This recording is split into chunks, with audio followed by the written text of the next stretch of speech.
짝! 가방 만질 때 흰 장갑 안 끼니? 돈이 없으면 눈치라도 있든가. 눈치도 없는 이 거지년. 날카로운 소리와 함께 제 딸 수아의 고개가 힘없이 옆으로 꺾였습니다. 하얀 뺨 위로 시뻘건 손자국이 순식간에 번져 올랐어요. 제 딸의 시어머니는 그러고도 분이 안 풀렸는지 3천만 원이 넘는다는 명품 가방을 딸아이 얼굴 앞에 흔들어 댔습니다. 이게 얼마짜린 줄이나 아니? 내까짓 게 평생 만져나 볼 물건이야? 하긴 시장 바닥에서 빨래나 하는 내 애미가 뭘 가르쳤겠어. 내 엄마도 데려다가 우리 집 걸레질이나 시킬까? 저는 소리치지 않았어요. 대신 낡은 외투 주머니에서 오래된 폴더폰을 꺼냈습니다. 그리고 단축번호 1번을 지그시 눌렀어요. 신호가 2번 가기도 전에 상대는 숨이 넘어갈 듯 전화를 받았습니다. 김 총장, 사람 하나 잘라요. 그 여자는 꿈에도 몰랐을 거예요. 방금 자기가 뺨을 올려붙인 며느리의 친정 엄마가 누구인지를요. 어떻게 그 오만한 강단의 권력자들을 무릎 꿇렸는지 천천히 들려드리겠습니다. 사연 시작합니다. 엄마, 나 진짜 잘 지내. 시댁 어른들도 다 좋으신 분들이야. 수아는 환하게 웃으며 그렇게 말했어요. 그런데 찻잔을 쥔 딸아이의 손끝이 늦가을 바람에 떠는 마른 잎사귀처럼 파르르 떨리고 있었습니다. 그때는 미처 몰랐습니다. 그 떨림이 반가움이 아니라 하루하루를 겨우 버텨내는 겁먹은 짐승의 떨림이었다는 것을요. 안녕하세요. 저는 올해 66살이 된 윤정옥이라고 합니다. 사람들은 저를 보고 대학가 골목에서 30년째 낡은 세탁소를 지키는 억척 할머니라고 부릅니다. 다 늘어난 몸빼 바지에 소매해진 스웨터를 걸치고 다니니까요. 겉만 보면 영락없는 동네 세탁소 할멈이지요. 하지만 사람들은 꿈에도 모를 거예요. 이 낡은 세탁소 간판 뒤에 숨은 제가 어떤 사람인지를요. 이름만 대면 다들 아는 어느 사립대학. 그 대학을 품은 학교법인의 이사장이 바로 저였습니다. 수천 명의 학생과 수백 명의 교수가 몸담은 그 큰 대학을 발밑에서 떠받치는 사람이 바로 저였어요. 제 남편은 젊은 시절 맨손으로 시작한 사람이었습니다. 가난한 아이들도 마음껏 공부하게 해주자며 벽돌 한 장씩 쌓아 올렸어요. 그렇게 손수 세운 대학 하나만 덩그러니 남겨두고 남편은 20년 전 제 곁을 떠났습니다. 그 무거운 재단을 제가 물려받게 된 겁니다. 저는 세상 앞에 나서는 게 죽기보다 싫었습니다. 그래서 학교 살림은 믿음직한 김 총장에게 맡겨두었어요. 저는 옛날 부부가 처음 함께 열었던 이 골목 세탁소로 조용히 숨어들었습니다. 돈이라는 게, 권력이라는 게 참 무섭더군요. 그 냄새를 맡으면 사람이 변하고 입속만 챙기려는 무리가 파리떼처럼 꼬이니까요. 그래서 저는 하나뿐인 딸 수아에게조차 우리 집의 진짜 무게를 철저히 숨겼습니다. 우리 딸만큼은 돈이나 이름값이 아니라 사람 됨됨이로 세상을 살아가길 바랐거든요. 다행히 수아는 제 바람대로 티 없이 맑고 반듯하게 자라주었습니다. 좋은 대학을 나와 착실하게 회사를 다니더니 2년 전 결혼을 하겠다며 한 남자를 데려왔어요. 사위 될 사람은 어느 사립대에서 학생들을 가르치는 젊은 강사 서진우라고 했습니다. 시아버지 서동철은 그 대학 경영대 학장에다 이름난 석좌 교수였어요. 시어머니 오미란도 예술대에 이름을 올린 겸임 교수라는 소문난 교수 집안이었습니다. 그런데 그때만 해도 저는 그 잘난 집안이 대체 어느 학교 사람들인지 눈여겨보지도 않았어요. 그게 얼마나 얄궂은 인연이었는지는 한참 뒤에야 알게 됐죠. 저는 처음에 반대했어요. 가진 건 많고 배운 건 많은 집일수록 없는 사람을 얼마나 우습게 아는지 그걸 뼈에 사무치게 알고 있었으니까요. 하지만 수아가 너무나 좋아했습니다. 엄마, 그 사람은 달라. 내가 가진 게 없어도 나를 진심으로 아껴주는 사람이야. 딸이 그렇게 눈을 반짝이며 말하는데 애미 된 도리로 어떻게 그 손을 뿌리치겠어요. 결국 저는 제 정체를 꽁꽁 숨긴 채 골목 세탁소 할멈의 모습 그대로 딸을 시집 보냈습니다. 결혼식 날이었어요. 사돈들 오미라니 때 탄 걸레라도 보듯 저를 위아래로 훑쳤습니다. 그 경멸 어린 눈빛을 저는 지금도 잊지 못합니다. 그날 오미라는 제 손을 잡는 둥 마는 둥 하더니 옆 사람에게 들으라는 듯 이렇게 말했어요. 어머, 사부인 손 좀 봐. 무슨 걸레짝 같네. 우리 집안이랑 격이 안 맞아서 어쩌나 몰라. 그래도 괜찮았어요. 내 딸만 웃을 수 있다면 늙은 애미의 자존심 따위야 얼마든지 접어둘 수 있었으니까요. 그런데 며칠 전이었어요. 추석을 앞두고 수아가 오랜만에 혼자 친정에 들렀습니다. 세탁소 유리문을 밀고 들어오는 딸아이를 보는 순간 제 가슴이 쿵 하고 내려앉았어요. 불과 몇 달 만에 본 얼굴이 반쪽이 되어 있었습니다. 눈밑은 시커멓게 퀭했고 입술은 바싹 말라 갈라져 있었죠. 수아야, 너 얼굴이 왜 이래? 어디 아픈 거니? 제가 놀라서 묻자 수아는 황급히 웃음을 지어 보였습니다. 아니야, 엄마. 요즘 집안일이 좀 많아서 그래. 시댁 신경 쓸 일이 많아서 잠을 못 잤나 봐.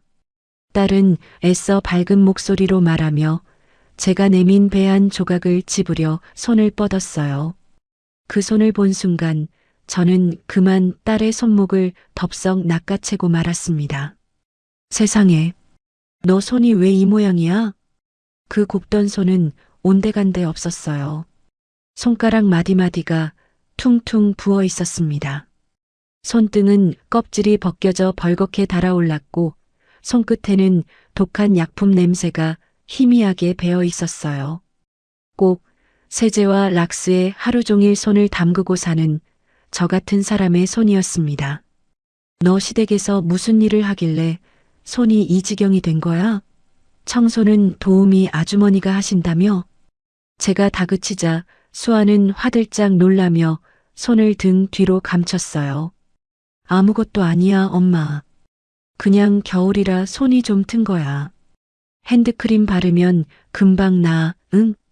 딸은 제 눈을 피하며 횡설수설했습니다. 거짓말 마라. 내가 이 세탁소에서 30년을 손빨래로 늙은 사람이야. 물일 한 손이랑 그냥 튼 손을 못 가릴 것 같니? 저는 딸의 손을 다시 끌어당겨 자세히 들여다봤습니다. 반듯한 교수 집안 며느리로 들어갔다던 내 딸이 왜 이렇게 하녀처럼 손이 다 문드러져 있는 겁니까? 수아야, 솔직히 말해. 시어머니가 너한테 무슨 일을 시키니? 제 물음에 딸의 눈동자가 심하게 흔들렸어요. 아니야, 정말 아니야. 어머님이 얼마나 나를 챙겨주시는데. 내가 원래 좀 깔끔 떠는 거 엄마도 알잖아. 수아는 끝까지 시댁을 감싸며 도망치듯 세탁소를 빠져나갔습니다. 그날 밤 저는 한숨도 잘 수 없었어요. 눈만 감으면 벌겋게 부르튼 딸아이의 손이 눈앞에 아른거렸으니까요. 그 손이 저에게 소리 없는 비명을 지르는 것만 같았습니다. 새벽 5시 저는 자리에서 벌떡 일어났어요. 내 눈으로 직접 봐야겠다. 그 대단한 교수 댁에서 내 딸이 어떤 취급을 받고 사는지 두 눈으로 확인해야겠다고 마음먹었죠. 저는 옷장 깊숙한 곳에서 가장 허름한 잠바를 꺼내 입었습니다. 고기 선물을 직접 가져다 드린다는 구실로 그 집안을 들여다볼 참이었어요. 내 딸 눈에 눈물 한 방울이라도 나게 했으면 내 가만 있지 않을 거다. 거울에 비친 제 눈이 도끼로 번들거렸습니다.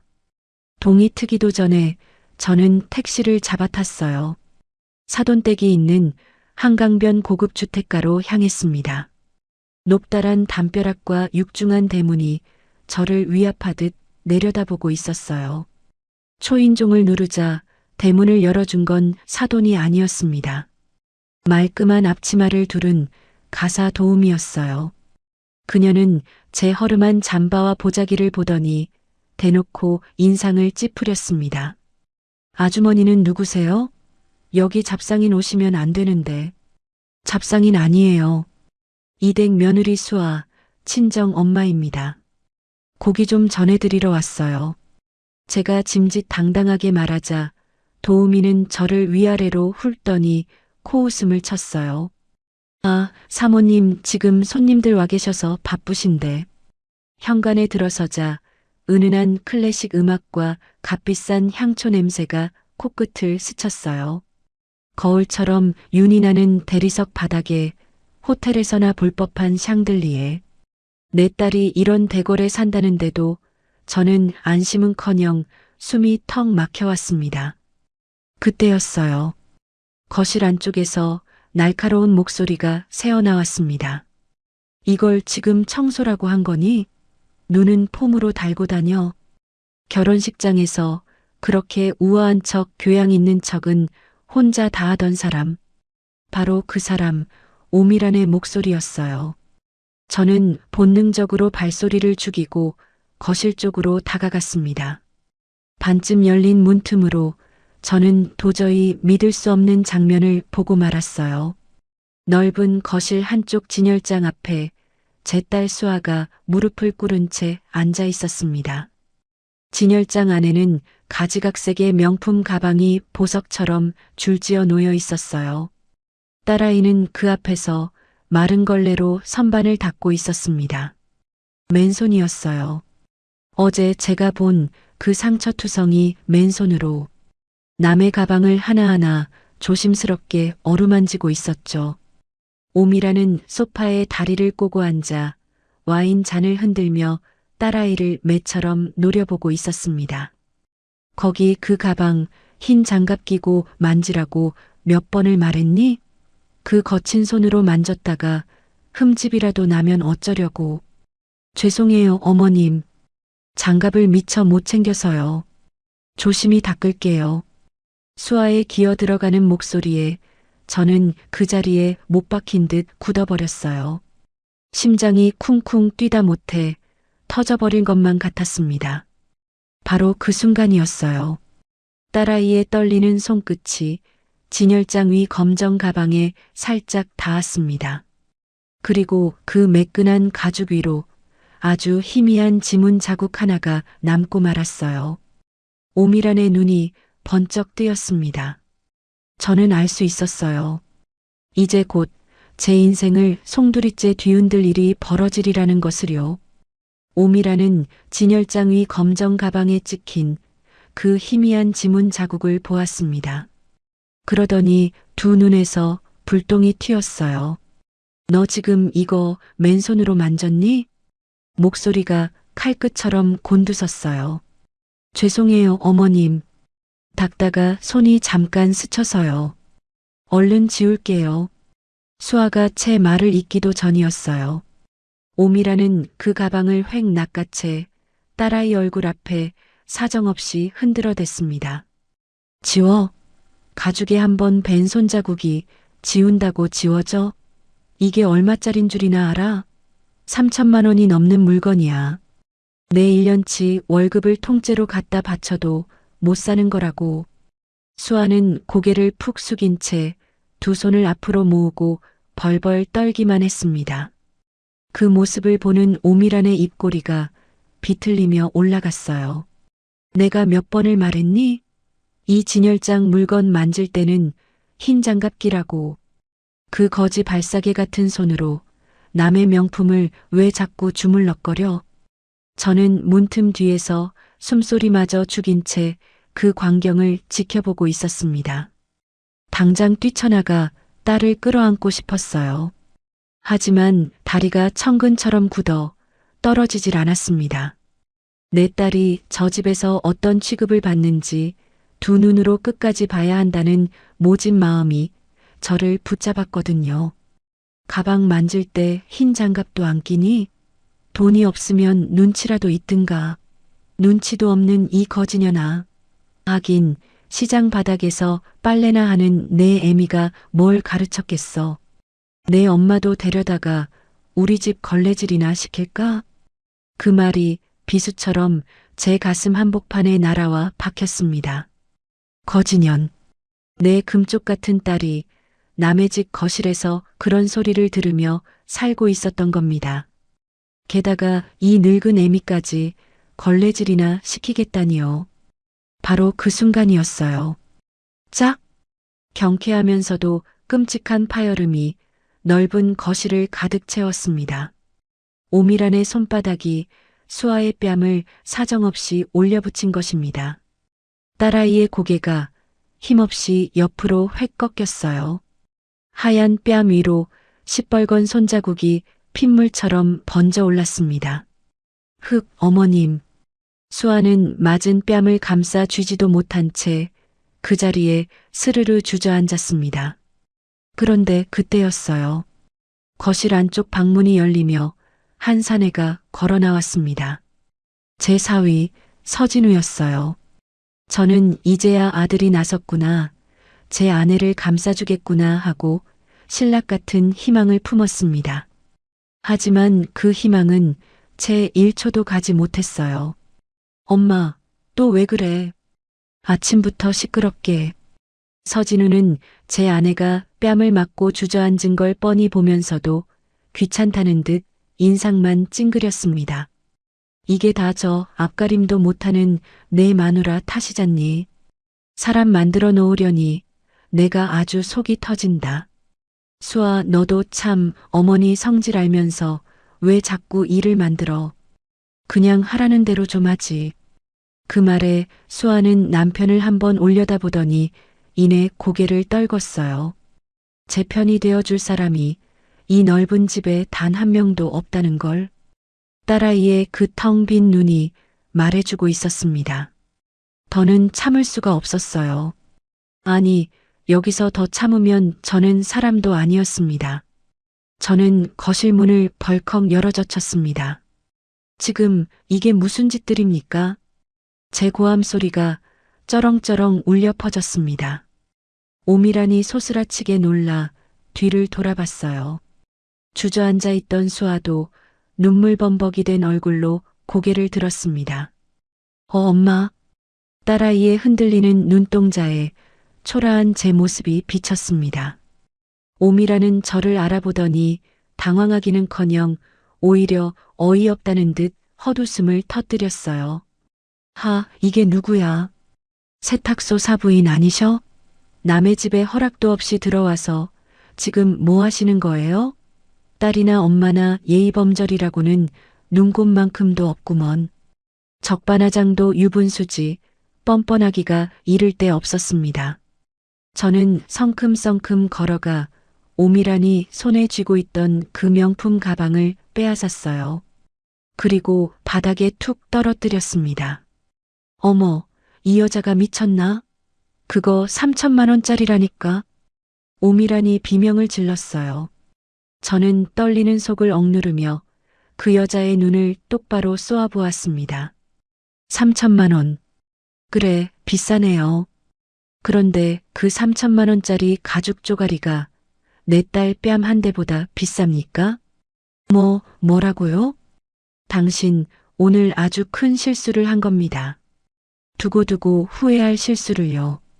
저는 바닥에 주저앉은 수아에게 다가가 상처투성이 그 손을 제 두 손으로 꼭 감쌌습니다. 가자, 수아야. 이런 지옥 같은데 이 애미가 너 단 하루도 더 못 둔다.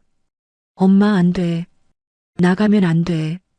그러면 나 정말 쫓겨나. 수아는 겁에 질려 제 옷자락을 붙잡고 버텼어요. 그 모습이 저를 더 미치게 만들었습니다. 도대체 이 집에서 무슨 짓을 당했길래 제 딸이 이렇게 매 맞는 강아지처럼 벌벌 떨고 있는 겁니까? 놔두고 가세요. 어딜 데려가? 나갈 거면 위자료 다 물어내고 몸만 나가라 그래요. 오미란이 악을 썼습니다. 서진우는 여전히 팔짱을 낀 채 강 건너 불구경하듯 서 있었죠. 저는 수아를 부축해 현관 쪽으로 걸음을 옮겼습니다. 그리고 낡은 외투 주머니에서 오래된 폴더폰을 천천히 꺼내 들었어요. 등 뒤에서 오미란이 코웃음을 치는 소리가 들렸습니다. 어이구, 저 할망구가 이제 어디 하소연 전화라도 하려나 보네. 세탁소에 밀린 빨래라도 있어요? 저는 대꾸하지 않고 단축번호 1번을 지그시 눌렀습니다. 신호가 두 번째 가기도 전에 상대가 숨 넘어갈 듯 전화를 받았어요. 김 총장, 나예요. 수화기 너머의 목소리가 대번에 얼어붙는 게 느껴졌습니다. 저는 오미란과 서진우가 똑똑히 듣도록 한 글자 한 글자 힘주어 말했어요. 사람 하나 잘라내야겠어요. 서동철, 오미란. 이 두 사람이 어느 학교에 몸담고 있는지 오늘 안으로 낱낱이 알아봐서 내 앞에 가져와요. 뿌리부터 싹 다 훑어서요. 저기 사부인. 김 총장이 대체 무슨 김 총장인데요? 오미란이 비아냥거렸지만 목소리 끝이 아주 미세하게 흔들리고 있었습니다. 저는 전화를 딱 끊고 그 여자를 향해 처음으로 서늘하게 웃어 보였어요. 곧 알게 될 겁니다. 오늘 당신이 누구한테 그 손찌검을 했는지. 그러고는 뒤도 돌아보지 않고 딸을 데리고 그 대궐 같은 집을 빠져나왔습니다. 등 뒤로 오미란의 앙칼진 목소리가 따라붙었지만 저는 한 발자국도 멈추지 않았어요. 대문을 나서자 차가운 새벽 공기가 뺨을 때렸습니다. 그제야 참았던 것이 터졌는지 수아가 제 품에 얼굴을 파묻고 오열하기 시작했어요. 엄마 미안해. 정말 미안해. 내가 뭐가 미안해. 미안할 사람은 저 인간들이지 내가 아니야. 제가 딸의 등을 쓸어내리며 달랬지만 수아는 고개를 세차게 저었습니다. 아니야. 다 나 때문이야. 엄마가 세탁소 하는 거 시댁에서 알고부터 어머님이 나를 더 우습게 봤어. 내가 돈 많은 집 딸이었으면 엄마가 번듯한 사업이라도 하는 사람이었으면 나 이렇게 안 맞았을 거야. 그 말에 저는 그만 억장이 무너져 내렸습니다. 가난해서 이 못난 애미가 평생 남의 옷이나 빨며 초라하게 살아서 그래서 금쪽 같은 내 새끼가 저런 집구석에서 죄인처럼 맞고 살았다는 겁니다. 딸을 소박하게 키우겠다고 돈의 무서움을 알게 하겠다고 정체를 숨겨온 제 고집이 결국 내 딸을 저 지옥으로 떠민 꼴이 되었어요. 저는 딸을 으스러져라 껴안았습니다. 눈에서는 뜨거운 눈물이 하염없이 흘러 딸아이의 정수리를 적셨습니다. 아니다, 수아야. 절대 내 잘못 아니다. 이 애미가 미련했던 거야. 미안하다, 정말 미안해. 그렇게 한참을 울고 나서 저는 소매자락으로 눈물을 쓱 닦았습니다. 그리고 마음속으로 얼음장처럼 차가운 다짐을 했어요. 좋다. 너희가 돈 때문에 없어 보인다는 이유 하나로 내 딸을 짐승처럼 밟았지. 돈이 곧 인격이고 지위가 곧 사람값이라 믿는 그 더러운 오만으로 내 딸을 종처럼 부렸지. 그렇다면 내가 보여주마. 그 잘난 지위라는 게, 그 대단한 명함이라는 게 내 손끝에서 얼마나 허무하게 부서지는지를요. 저는 큰 길로 나가 택시를 잡아 세웠습니다. 수아야, 오늘부터 넌 그 집에도 시댁 근처에도 얼씬하지 마라. 엄마가 다 알아서 할 테니까. 엄마, 근데 아까 그 전화, 김 총장이 누구야? 엄마가 그런 사람을 어떻게 알아?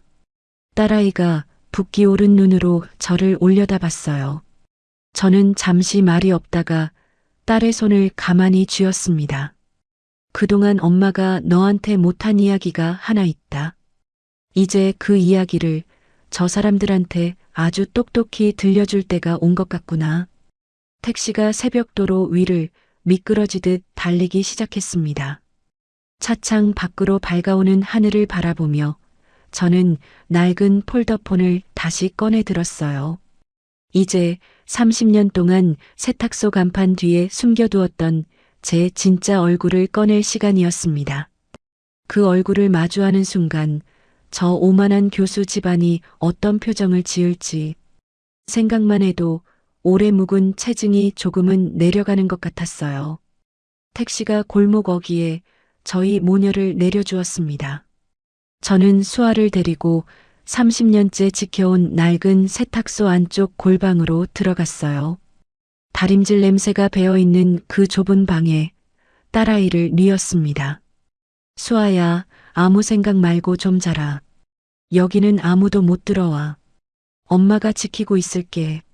수아는 뭐라 대꾸할 기운도 없는지 제 손을 꼭 쥔 채 이내 스르르 잠이 들었습니다. 저는 잠든 딸의 손을 오래도록 들여다봤어요.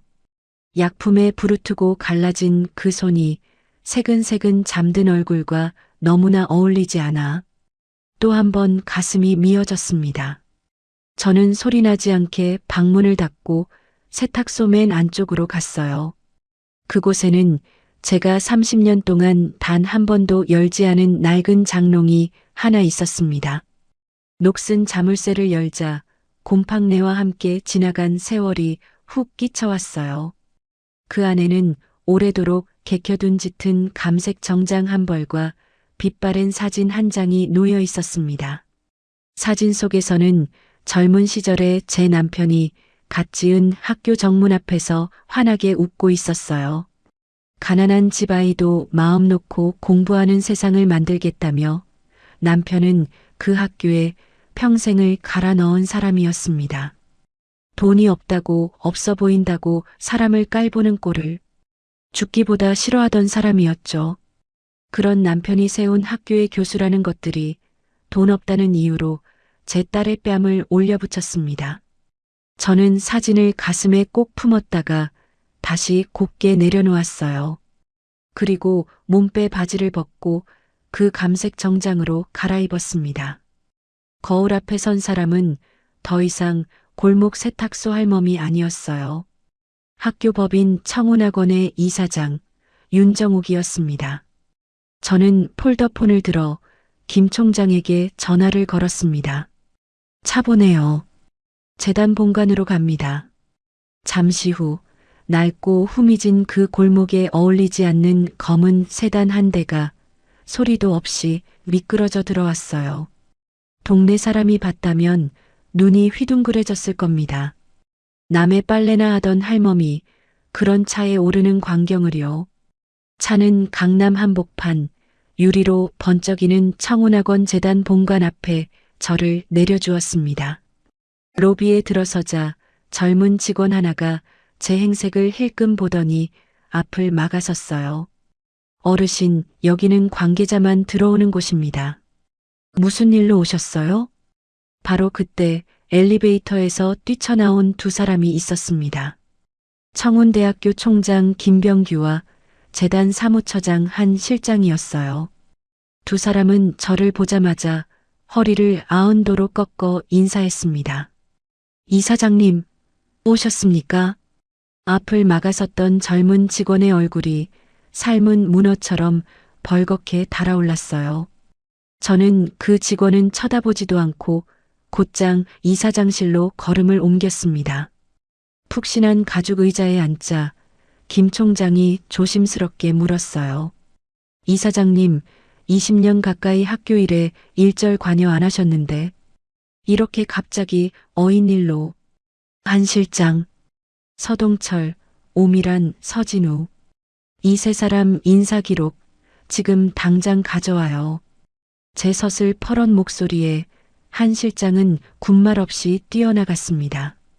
잠시 후 두툼한 서류철이 제 앞 탁자에 놓였어요. 저는 떨리는 손으로 서류를 한 장 한 장 넘겼습니다. 그리고 맨 앞장에서 저는 그만 숨이 턱 막히고 말았어요. 서류 맨 위에 박힌 이름 석자, 서동철. 그 아래 직함은 이러했습니다. 청운대학교 경영대학 학장, 석좌 교수. 다음 장을 넘기자 오미라는 청운대학교 예술대학 겸임 교수였어요. 그리고 서진우는 그 학교의 시간 강사였습니다. 저는 헛웃음을 터뜨리고 말았어요. 청운대학교. 바로 제 남편이 벽돌 한 장 한 장 쌓아 올린 이 청운학원의 그 대학이었습니다. 제 딸을 거지년이라 부르며 종처럼 부린 그 오만한 교수 집안이 무려 20년 가까이 제 남편이 세운 학교의 밥을 먹고 살아온 것입니다. 등잔 밑이 어둡다더니 딱 그 짝이었어요. 문득 2년 전 결혼식 날이 떠올랐습니다. 저를 걸레짝 같다며 훑어내리던 오미란의 그 경멸 어린 눈빛 말이에요. 그 여자는 상상이나 했을까요? 자기가 벌레 보듯 하던 그 초라한 사부인이 자기 남편의 밥줄을 손안에 쥔 사람이라는 것을요. 서동철은 평소 이런 말을 입에 달고 다녔다고 합니다. 자기 같은 석좌 교수쯤 되어야 이 나라 학문을 이끄는 거라고. 근본 없는 것들은 대학 문턱도 밟지 말아야 한다고요. 그런데 그 잘난 강단이 실은 남편이 가난한 아이들을 위해 세운 자리였다는 걸 그 인간은 꿈에도 몰랐던 겁니다. 저는 서류를 탁자에 내려놓고 얼음장처럼 차갑게 입을 열었어요. 한 실장, 이 서동철이라는 사람, 그동안 학교 안에서 뒷말은 없었어요? 제 물음에 한 실장이 잠시 머뭇거리다 입을 열었습니다. 사실 조용히 묻힌 제보가 여러 건 있었습니다. 연구비로 골프를 치고 명품을 샀다는 얘기부터 대학원생 논문을 자기 이름으로 가로챘다는 제보까지요. 조교들한테 사적인 심부름을 종처럼 시킨다는 말도 많았고요. 그런데 워낙 힘이 센 석좌 교수다 보니 다들 쉬쉬하고 덮어왔습니다. 저는 그 말에 코웃음이 나왔어요. 남의 집 귀한 딸을 종처럼 부린 인간이 학교에서는 제자들을 종처럼 부려왔던 겁니다. 사람 본색이라는 게 이렇게 무서운 거였어요. 그 묻힌 제보들 오늘부터 전부 다시 꺼내요. 연구비 지난 5년치, 논문 한 편 한 편, 조교들 근무 기록까지 이 잡듯이 뒤져서 감사에 올려요. 표절이든 유용이든 먼지 한 톨까지 다 털어서 가져와요. 김 총장의 얼굴이 하얗게 질렸습니다. 이사장님, 그건 자칫 학내 반발이 크고 법적 분쟁 소지도 있어서요. 분쟁? 하라고 해요. 내가 돈이 없어서 싸움을 못하겠어요. 시간이 없어서 못하겠어요? 저는 탁자를 손끝으로 톡톡 두드리며 말을 이었어요. 오미란 그 사람 겸임 교수 임용도 다시 뒤져요. 자격이나 제대로 갖추고 들어왔는지, 남편이 학장 힘으로 억지로 꽂아 넣은 건 아닌지, 강의는 대학원생 시켜놓고 이름만 걸어둔 건 아닌지도요. 서진우 강의 배정도 이번 학기로 끝내요. 내가 세운 학교에서 내 딸 뺨 때린 자가 석좌 교수 자리에 떵떵거리며 앉아있게 둘 것 같아요? 그제야 김 총장은 제가 왜 20년 만에 나타났는지 알아챈 듯 했습니다. 혹시 서 학장 며느리가 내 딸이에요. 방 안에 무거운 침묵이 내려앉았어요. 그때 한 실장이 조심스럽게 한마디를 보탰습니다. 이사장님, 사실 요즘 서 학장이 아주 안달이 나 있습니다. 재임용이랑 부총장 자리 때문에 한 번도 뵌 적 없는 이사장님께 어떻게든 줄을 대보려고요. 교수들 사이에서는 얼굴도 모르는 이사장님이 그렇게 무섭다고들 합니다. 저는 그 말에 소리 없이 웃고 말았어요. 얼굴도 모르는 이사장. 서동철은 지금 이 순간에도 자기 앞날을 쥐고 있다는 그 무서운 이사장에게 잘 보이려 발을 동동 구르고 있을 겁니다. 그 이사장이 바로 오늘 아침 자기 아내가 뺨을 올려붙인 그 세탁소 사부인이라는 것도 모른 채 말이죠. 저는 창밖으로 펼쳐진 강남의 화려한 풍경을 내려다보며 나직이 중얼거렸습니다. 좋아요. 그렇게 그 이사장 얼굴이 궁금하다면 아주 잊지 못할 자리에서 처음 인사시켜 드리죠. 그런데 그때 한 실장이 서류 하나를 더 내밀며 조심스럽게 말했어요. 이사장님, 그리고 이건 좀 이상한 건인데요. 서 학장이 최근에 며느리 되는 분 이름으로 무슨 서류를 여러 장 만든 정황이 있습니다. 대학원 관련 서류 같은데 정작 며느리분은 우리 학교 소속도 아니거든요. 뭔가 명의를 도용한 것 같기도 하고. 저는 그 말에 등골이 서늘해졌습니다. 우리 수아 이름으로 무슨 서류를 만들었다는 걸까요? 그게 무엇인지는 아직 알 수 없었지만 분명 좋은 일은 아니었어요. 그것도 낱낱이 파헤쳐요. 우리 수아 이름으로 뭘 만들었는지, 왜 만들었는지, 한 장도 빠짐없이 다요. 저는 그 불길한 의문을 가슴 깊이 새겨두었습니다. 다음 주 이사회, 서동철이 부총장 자리를 확신하며 의기양양하게 앉아있을 바로 그 자리에서 저는 30년 묵은 제 진짜 얼굴을 꺼내놓을 참이었어요. 저는 자리에서 일어나며 김 총장에게 마지막으로 지시했습니다. 그리고 그 감사자료 이사회 전까지 한 장도 빠짐없이 준비해둬요. 그날 아주 근사하게 한 장씩 펼쳐 보일 거니까. 이사장실을 나서는 제 발걸음은 그 어느 때보다 무겁고도 서늘했습니다. 그 오만한 교수 집안의 평온한 일상이 산산조각 나기까지 이제 딱 1회가 남아 있었어요. 그 집의 그날 아침 풍경은 나중에 김 총장을 통해 아주 소상히 전해 들었어요. 사돈댁 식탁은 여느 때처럼 호사스럽고 평화로웠다고 합니다. 전복죽 냄새가 은은하게 풍기는 식탁에서 서동철과 오미라는 우아하게 숟가락을 들고 있었습니다. 여보, 부총장실은 3층 남향으로 달라고 미리 말해뒀어. 창밖으로 캠퍼스가 쫙 내려다 보이는 자리로 말이야. 서동철이 아침부터 입이 귀에 걸린 채 떠벌렸다고 해요. 명함도 새로 팠어. 청운대학교 부총장 서동철. 어때, 근사하지? 당연히 당신 자리죠. 학교에서 당신만 한 사람이 어디 있어요. 오미란도 콧노래를 흥얼거리며 맞장구를 쳤습니다.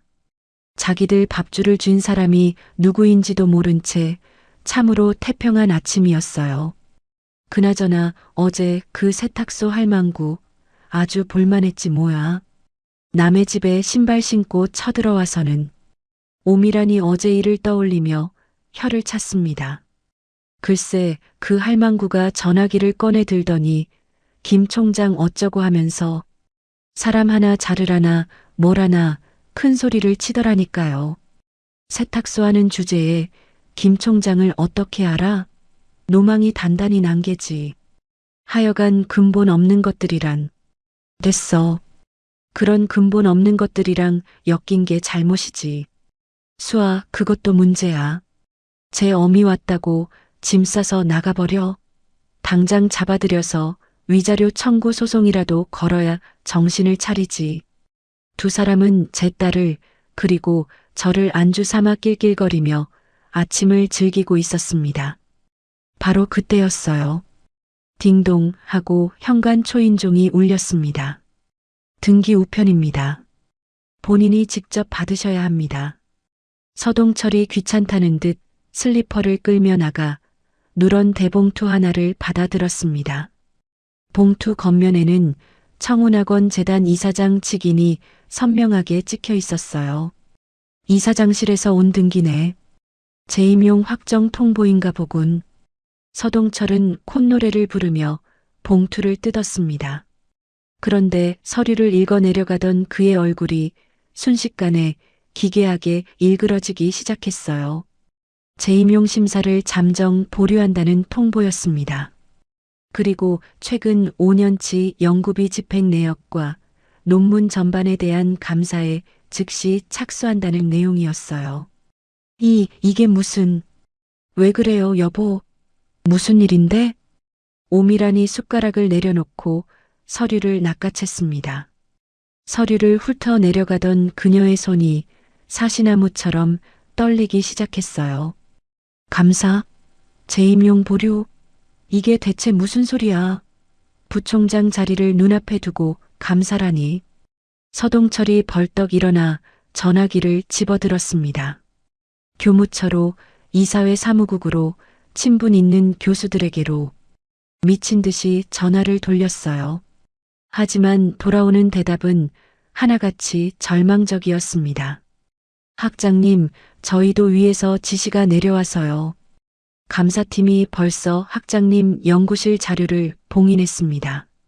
이사장님 특별 지시라 저희 선에서는 어떻게 손을 쓸 수가 없습니다. 어제까지만 해도 서동철 앞에서 굽신거리던 사람들이었어요.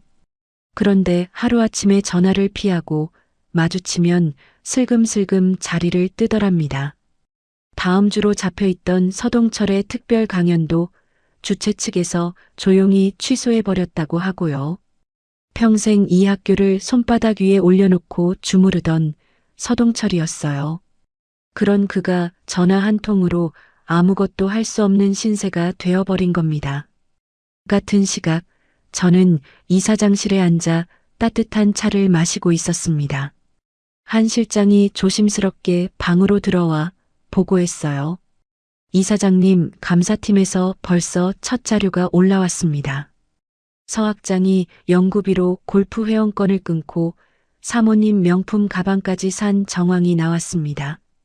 대학원생이 쓴 논문 3편을 자기 단독 이름으로 올린 기록도 확인됐고요. 저는 찻잔을 내려놓으며 고개를 끄덕였습니다. 그거 원본 한 장도 빠짐없이 잘 갈무리해둬요. 이사회 날 그 사람 눈앞에서 한 장씩 펼쳐 보일 거니까. 네, 이사장님. 그런데 서 학장이 지금 학교가 떠나가라 난리가 났습니다. 여기저기 전화를 돌리는데 아무도 받아주질 않으니 아주 사색이 됐다고 합니다. 저는 소리 없이 웃었어요. 이제 겨우 첫 단추를 끼웠을 뿐인데 벌써부터 저 야단이라니. 맷집이 영 시원찮았습니다. 한 실장. 그리고 아까 그 며느리 이름으로 된 서류 알아봤어요? 제 물음에 한 실장의 표정이 무거워졌습니다.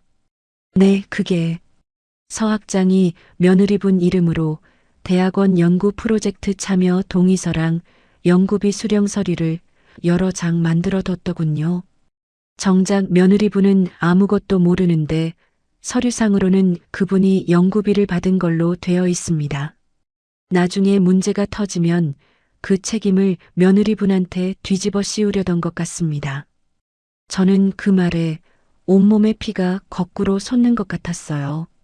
자기가 빼돌린 연구비의 죄를 만만한 며느리한테 덮어 씌우려 했던 겁니다.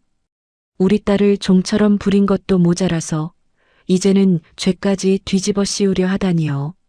그 서류들 전부 확보해둬요.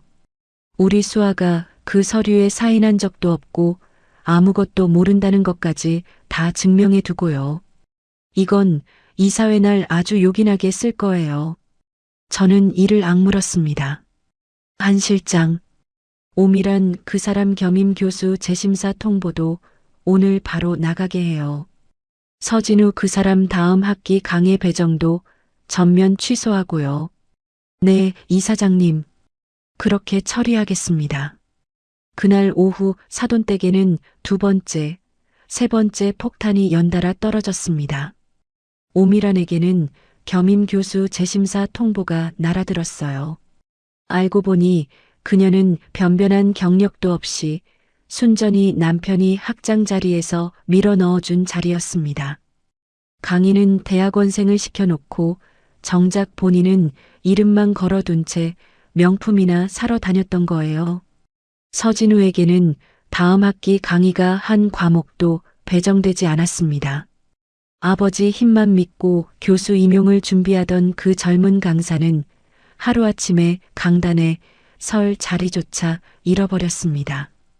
한 집안이 사방에서 동시에 무너지기 시작한 겁니다. 다급해진 사돈 부부는 도망친 며느리부터 잡으려 들었어요. 서진우가 수아에게 수십 통씩 전화를 걸었지만 딸아이의 번호는 이미 제가 바꿔놓은 뒤였습니다. 사람을 시켜 처가라는 곳을 수소문했지만 그들이 아는 주소라고는 허름한 골목 세탁소 하나뿐이었어요.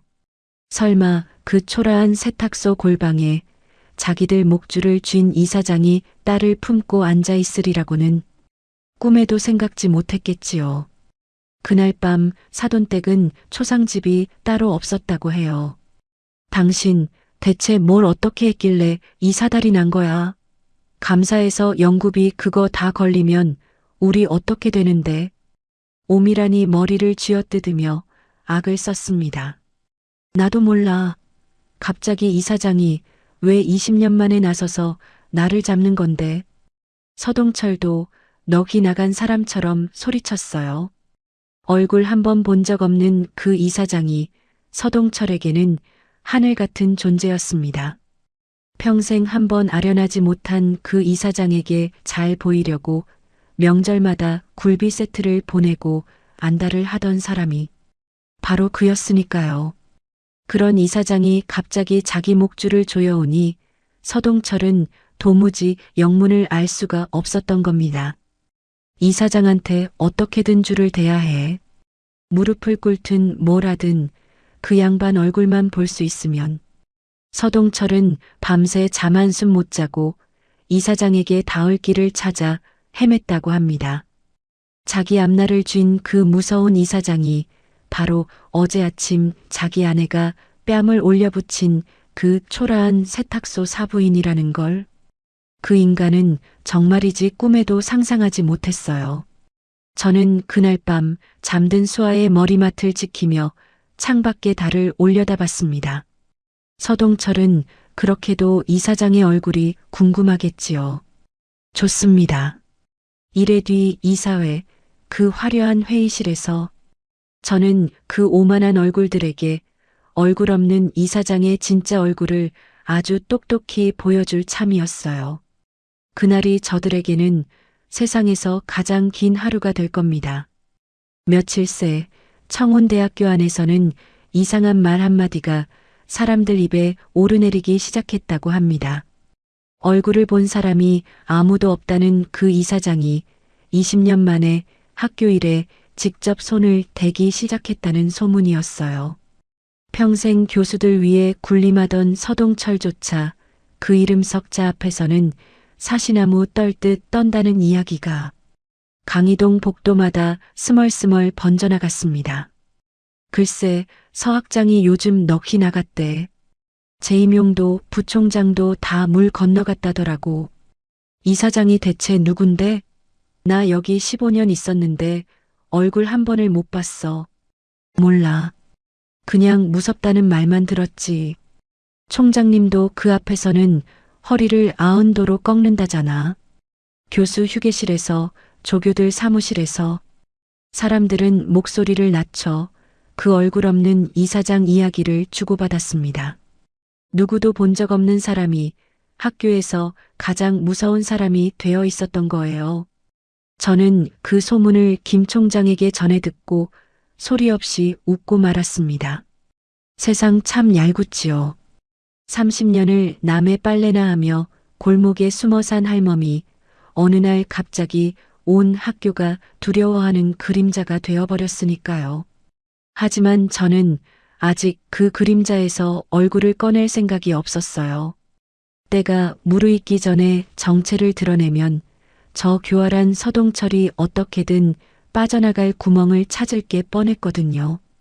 그러니 조금만 더 저들을 어둠 속에서 떨게 둘 참이었습니다. 그 무렵 제 딸 수아는 세탁소 골방에서 조금씩 기운을 되찾고 있었어요. 푹 자고 제가 끓여주는 미역국을 먹고 하루가 다르게 얼굴에 핏기가 돌았습니다. 그런데 딸아이는 며칠 사이 벌어지는 이상한 일들을 눈치채기 시작했어요. 엄마, 나 어제 이상한 거 봤어. 어느 날 저녁 수아가 조심스럽게 입을 열었습니다. 세탁소 앞에 검은 승용차가 서 있었어. 아주 비싸 보이는 차였는데 어떤 아저씨가 내려서 엄마한테 서류 봉투를 주고 갔잖아. 그 아저씨가 엄마한테 허리를 꾸벅 숙이더라고. 엄마, 그 사람 누구야? 저는 다림질하던 손을 잠시 멈췄어요. 딸아이의 눈동자가 무언가를 묻고 싶은 듯 흔들리고 있었습니다. 응, 그거 세탁물 배달 오신 분이야.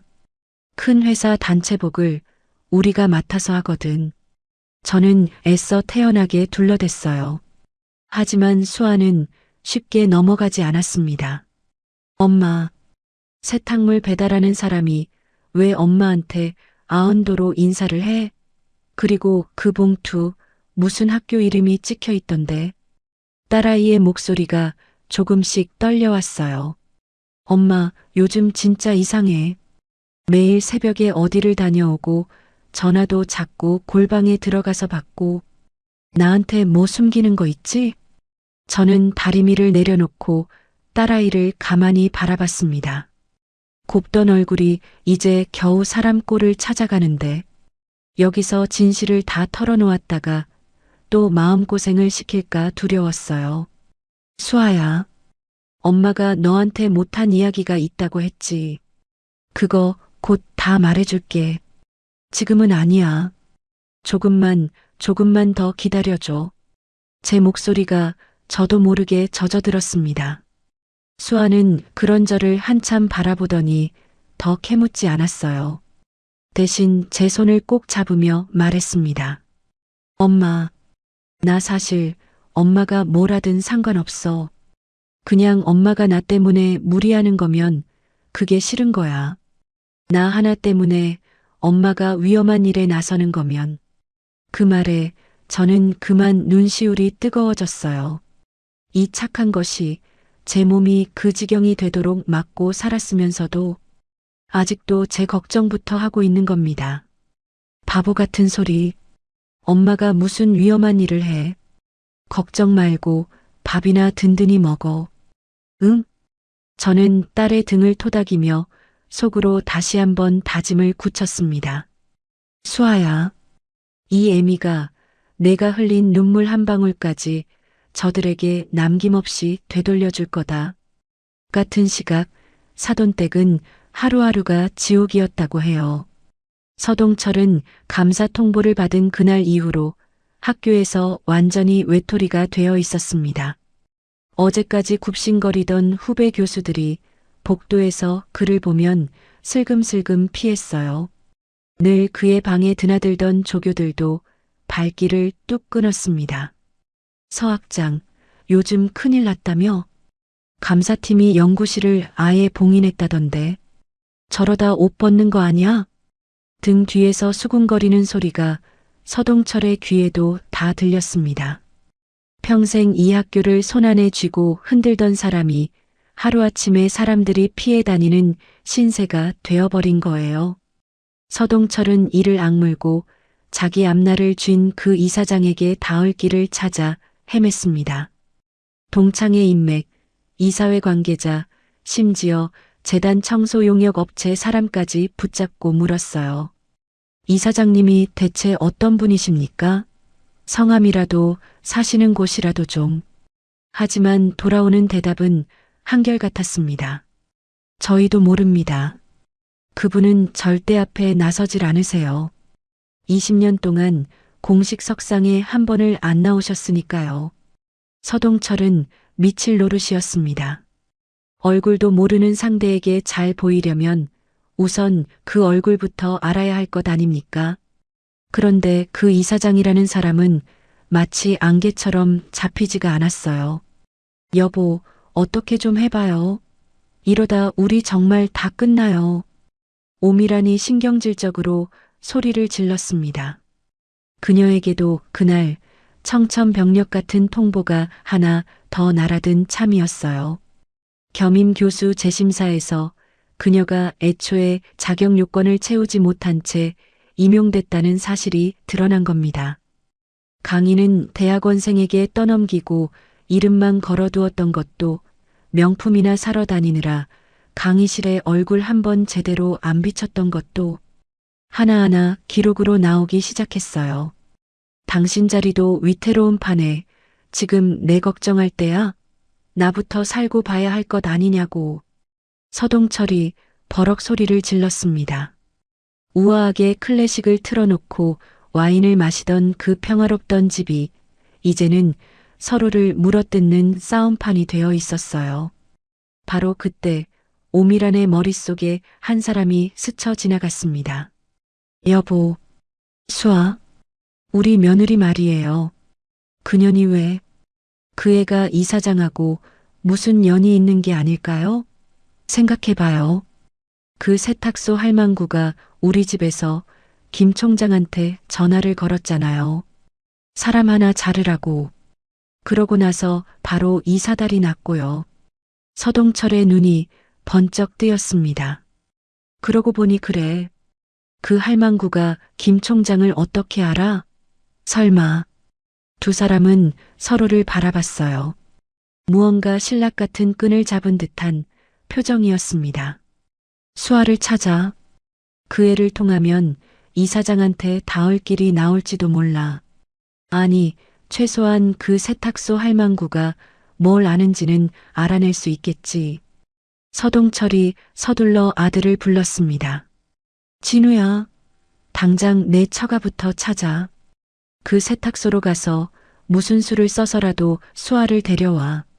서진우는 그제야 사태의 심각함을 깨달은 듯 허둥지둥 차 키를 챙겼어요. 그렇게 사돈댁 사람들은 자기들이 그토록 만나고 싶어 안달난 이사장이 바로 그 초라한 세탁소 골방에 앉아 있다는 것도 모른 채 제 발로 저를 향해 걸어오고 있었습니다. 참으로 얄궂은 일이지요.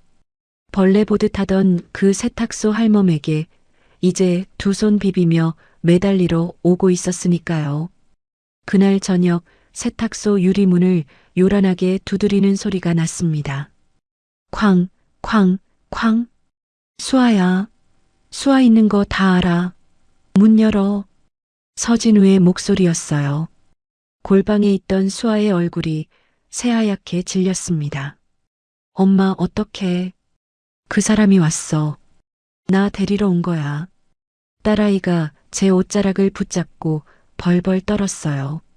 저는 그 손을 꼭 잡아주고 자리에서 천천히 일어났습니다. 손은 떨렸지만 제 목소리는 놀랍도록 차분했어요. 걱정 마라, 수아야. 여기서부터는 이 애미가 다 알아서 한다. 저는 세탁소 불을 환하게 켜고 유리문 쪽으로 걸어갔습니다. 문 너머로 잔뜩 독이 오른 서진우의 얼굴이 보였어요. 그 뒤로는 초조하게 서성이는 서동철과 오미란의 그림자도 어른거렸습니다. 세 사람이 한꺼번에 들이닥친 겁니다. 저는 유리문 손잡이를 잡으며 마음속으로 조용히 웃었어요. 너희가 그토록 만나고 싶어 하던 그 얼굴 없는 이사장이 지금 이 문 안에 서 있다. 곧, 아주 곧 그 얼굴을 보게 될 거다. 다만 너희가 상상한 그 화려한 자리에서가 아니라 너희가 그토록 우습게 여기던 이 낡은 세탁소 불빛 아래에서 말이지. 저는 천천히 유리문을 밀어 열었습니다. 수아 어디 있어요? 남의 집 며느리 빼돌리고 지금 뭐 하자는 겁니까? 유리문이 열리자마자 서진우가 세탁소 안으로 성큼 발을 들이밀며 소리를 질렀습니다. 그 뒤로 서동철과 오미란이 어정쩡하게 따라 들어왔어요. 낡은 형광등 불빛 아래 다리미와 옷걸이가 빼곡한 그 좁은 세탁소. 그곳을 둘러보는 세 사람의 얼굴에는 감출 수 없는 경멸이 묻어 있었습니다. 세상에 사람이 어떻게 이런 데서 살아. 이러니 딸을 그 모양으로 키웠지. 오미란이 코를 틀어막으며 혀를 찼어요. 저는 그 말에 대꾸하지 않고 세 사람을 조용히 바라봤습니다. 바로 며칠 전 제 딸의 뺨을 올려붙이고 거지년이라 부르던 그 입이었어요. 그런데 지금은 그 오만한 얼굴들 뒤에 초조함이 짙게 배어 있었습니다. 사부인, 우리 얘기 좀 합시다. 서동철이 애써 위엄을 차리며 입을 열었어요. 목소리는 근엄했지만 눈동자는 불안하게 흔들리고 있었습니다. 요즘 학교에 아주 골치 아픈 일이 좀 생겼어요. 그런데 이상하게 그게 며칠 전 사부인이 우리 집에 다녀간 뒤부터 시작됐단 말이지. 사부인, 혹시 학교 이사장님하고 무슨 연이라도 있으신 겁니까? 저는 그 물음에 속으로 웃음이 나왔어요.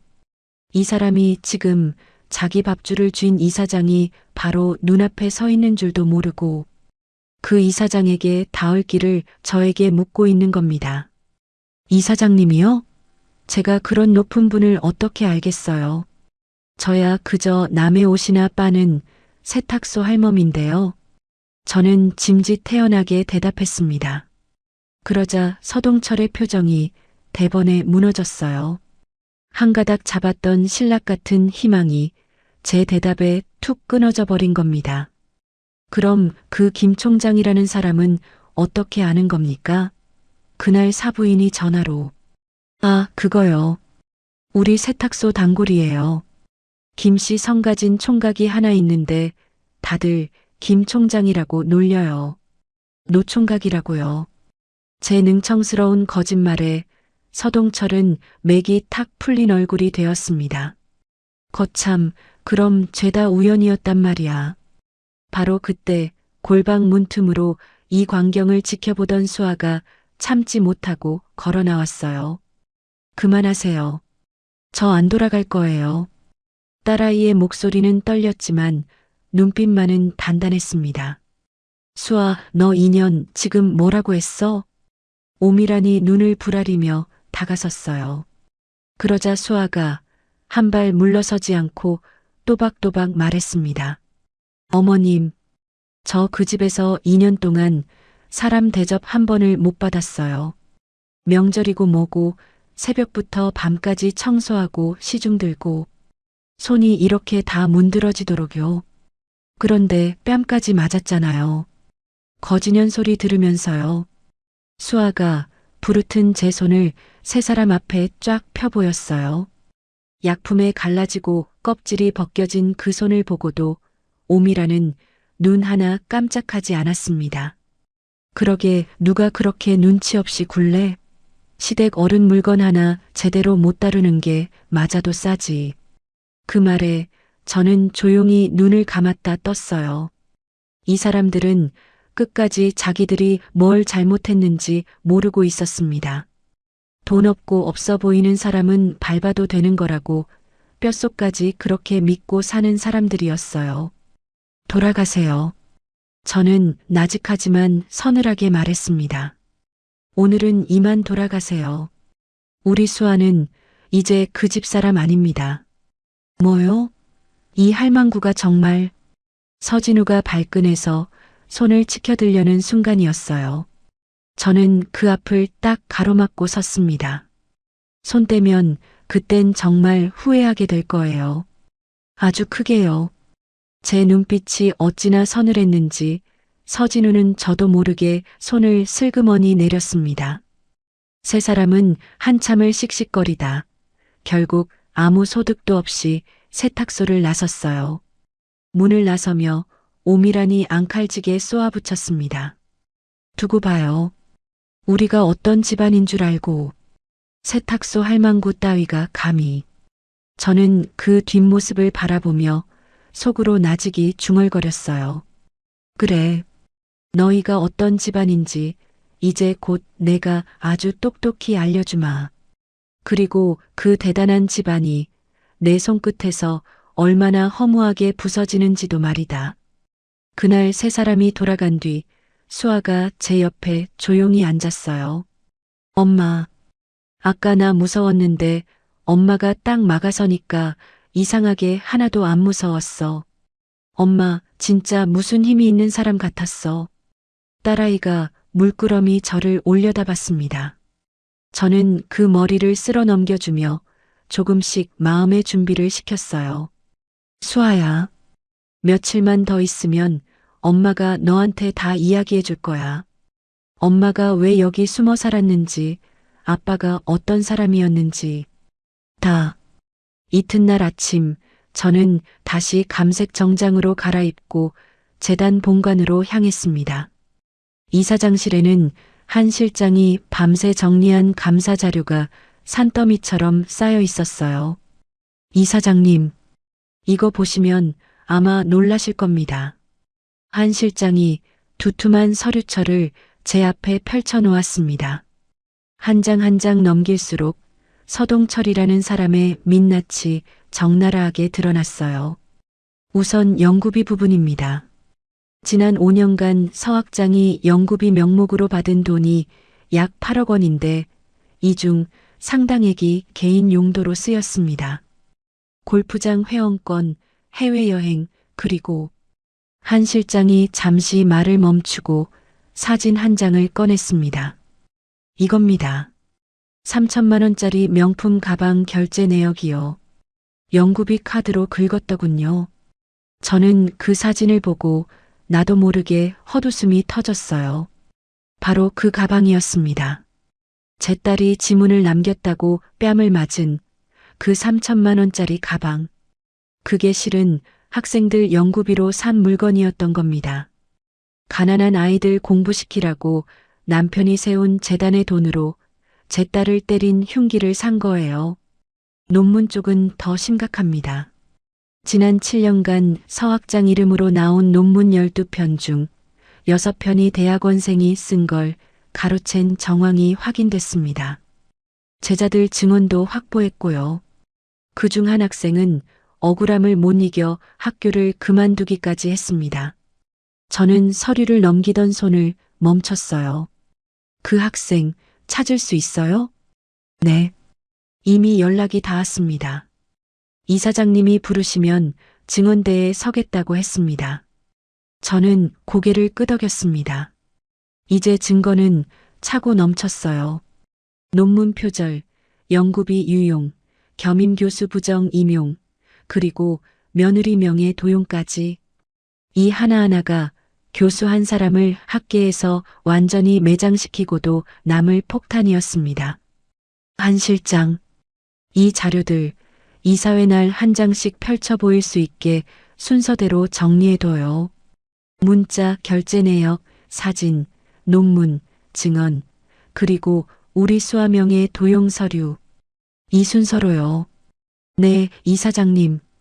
그런데 이사회를 언제로 잡을까요?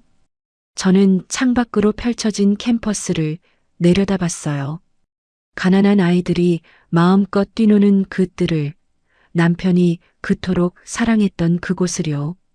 이번 주 금요일, 서동철이 부총장 승진 확정으로 알고 잔뜩 들떠서 나올 그 자리로 잡아요. 금요일이면 마침 서 학장 재임용 최종 심의도 함께 올라오는 날입니다. 저는 조용히 웃었습니다. 잘 됐네요. 승진 축하 자리인 줄 알고 온 사람한테 파면 통보를 하는 것만큼 확실한 게 또 있겠어요? 바로 그때 김 총장이 노크도 없이 다급하게 들어왔어요. 이사장님, 큰일 났습니다. 서 학장이 지금 뭐예요? 오늘 아침에 며느님 앞으로 이혼 소송이랑 위자료 청구 소장을 접수했답니다. 오히려 며느님이 집안 물건을 훔쳐나갔다고 절도로 몰아가려는 모양입니다. 게다가 아까 금형에 도용한 연구비 건도 며느님한테 다 뒤집어 씌우려고 준비 중이라고 합니다. 저는 그 말에 잠시 눈을 감았어요. 제 딸을 하녀처럼 부려먹고 뺨을 때리고 이제는 도둑의 죄인으로까지 몰겠다는 겁니다. 가슴속에서 다시 뜨거운 것이 울컥 치밀어 올랐지만 저는 이내 마음을 가라앉혔습니다. 이 변호사한테 전해요. 그 소장 우리가 다 받아준다고. 대신 우리 쪽에서도 준비할 게 있다고요. 이혼은 우리가 먼저 청구할 거고 위자료는 저쪽이 우리한테 물어내게 될 거예요. 네, 이사장님. 그리고 수아가 가지고 나온 물건 하나도 없다는 거 시댁 CCTV 기록으로 다 증명될 겁니다. 오히려 그 집 CCTV에는 우리 애가 2년 동안 어떤 취급을 받았는지가 고스란히 찍혀 있을 테니까요. 명의 도용건도 우리 수아는 사인 한 번 한 적 없다는 걸 필적 감정으로 증명할 거고요. 김 총장과 한 실장의 얼굴에 서서히 놀라움이 번졌습니다. 이 세탁소 할멈 같은 이사장이 얼마나 치밀하게 이 판을 짜고 있는지 그제야 실감한 눈치였어요. 저는 서류를 덮으며 자리에서 일어났습니다. 이제 사흘 남았네요. 창밖으로 금요일을 향해 하루하루가 흘러가고 있었어요. 그 오만한 교수 집안이 자기들 발로 걸어 들어와 무너질 그 무대가 서서히 완성되어 가고 있었습니다. 저는 다시 세탁소로 돌아와 잠든 딸의 곁에 앉았어요. 부르텄던 손이 이제 제법 아물어 새살이 뽀얗게 돋아나고 있었습니다. 조금만 기다려라, 수아야. 이번 금요일이면 다 끝난다. 저는 딸의 손을 가만히 쥐며 창밖의 밤하늘을 올려다봤어요. 멀리 도시의 불빛 너머로 별 하나가 유난히 밝게 빛나고 있었습니다. 꼭 하늘에서 남편이 저를 내려다보며 이제야 잘한다고 고개를 끄덕여주는 것만 같았어요. 금요일 아침 사돈댁 침실에서는 서동철이 거울 앞에 서서 넥타이를 매고 있었다고 합니다. 드디어 오늘이군. 이 서동철이 부총장 자리에 오르는 날이야. 며칠 전까지 사색이 되어 있던 사람이라고는 믿기지 않을 만큼 얼굴에 화색이 돌아 있었어요. 그럴 만한 이유가 있었습니다. 바로 전날 밤 재단 사무국에서 이런 연락이 왔거든요. 학장님, 내일 이사회에 학장님 안건이 올라갑니다. 정장 갖춰 입고 2시까지 본관 대회의실로 오시랍니다. 이사장님께서 직접 참석하신다고 합니다. 그 한마디에 서동철은 밤새 잠을 설쳤다고 해요. 얼굴 한 번 못 본 그 이사장이 드디어 자기 앞에 나타난다는 겁니다. 서동철은 그것을 자기 승진과 재임용을 직접 확정해 주려는 자리라고 철석같이 믿었습니다. 며칠간의 감사 소동도 이사장 앞에서 잘만 해명하면 다 풀릴 오해쯤으로 여긴 거예요. 여보, 이거 봐요. 내가 새로 맞춘 정장인데 어때요? 부총장 사모님답게 나도 좀 신경 썼지 뭐예요. 오미란도 값비싼 정장을 차려입고 목에는 진주 목걸이까지 둘렀습니다. 며칠 새 겸임 교수 재심사로 시달렸지만 그녀 역시 오늘 이사장만 잘 구워 삶으면 다 없던 일이 될 거라 믿고 있었어요. 이사장이 여자라던데 나이도 지긋한 할머니라고. 그런 분들은 나 같은 사람이 살갑게 굴면 좋아하잖아요. 내가 오늘 아주 깍듯하게 모셔볼게요. 오미란이 콧노래를 부르며 립스틱을 발랐습니다. 자기가 오늘 만날 그 이사장이 바로 며칠 전 자기가 뺨을 올려붙인 그 세탁소 할멈이라는 걸 두 사람은 정말이지 꿈에도 몰랐어요. 같은 시각 저는 세탁소 골방에서 감색 정장으로 갈아입고 있었습니다. 거울 앞에 앉아 머리를 곱게 빗어 넘기는데 수아가 조용히 문을 열고 들어왔어요. 딸아이는 정장을 입은 제 모습을 보고 눈이 휘둥그레졌습니다. 엄마, 그 옷 어디서 났어? 엄마한테 그런 옷이 있었어? 저는 거울 속 제 모습을 잠시 바라보다 딸을 돌아봤어요. 수아야, 이리 와서 좀 앉아봐라. 엄마가 이제 너한테 할 이야기가 있다. 딸아이가 조심스럽게 제 앞에 앉았습니다. 저는 장롱 깊은 곳에서 꺼내둔 빛바랜 사진 한 장을 딸에게 내밀었어요. 젊은 시절의 아빠가 갓 지은 학교 정문 앞에서 환하게 웃고 있는 그 사진이었습니다. 이거 아빠 사진이잖아. 근데 이 학교는 어디야? 청운대학교. 내 아빠가 벽돌 한 장 한 장 쌓아서 세운 학교야.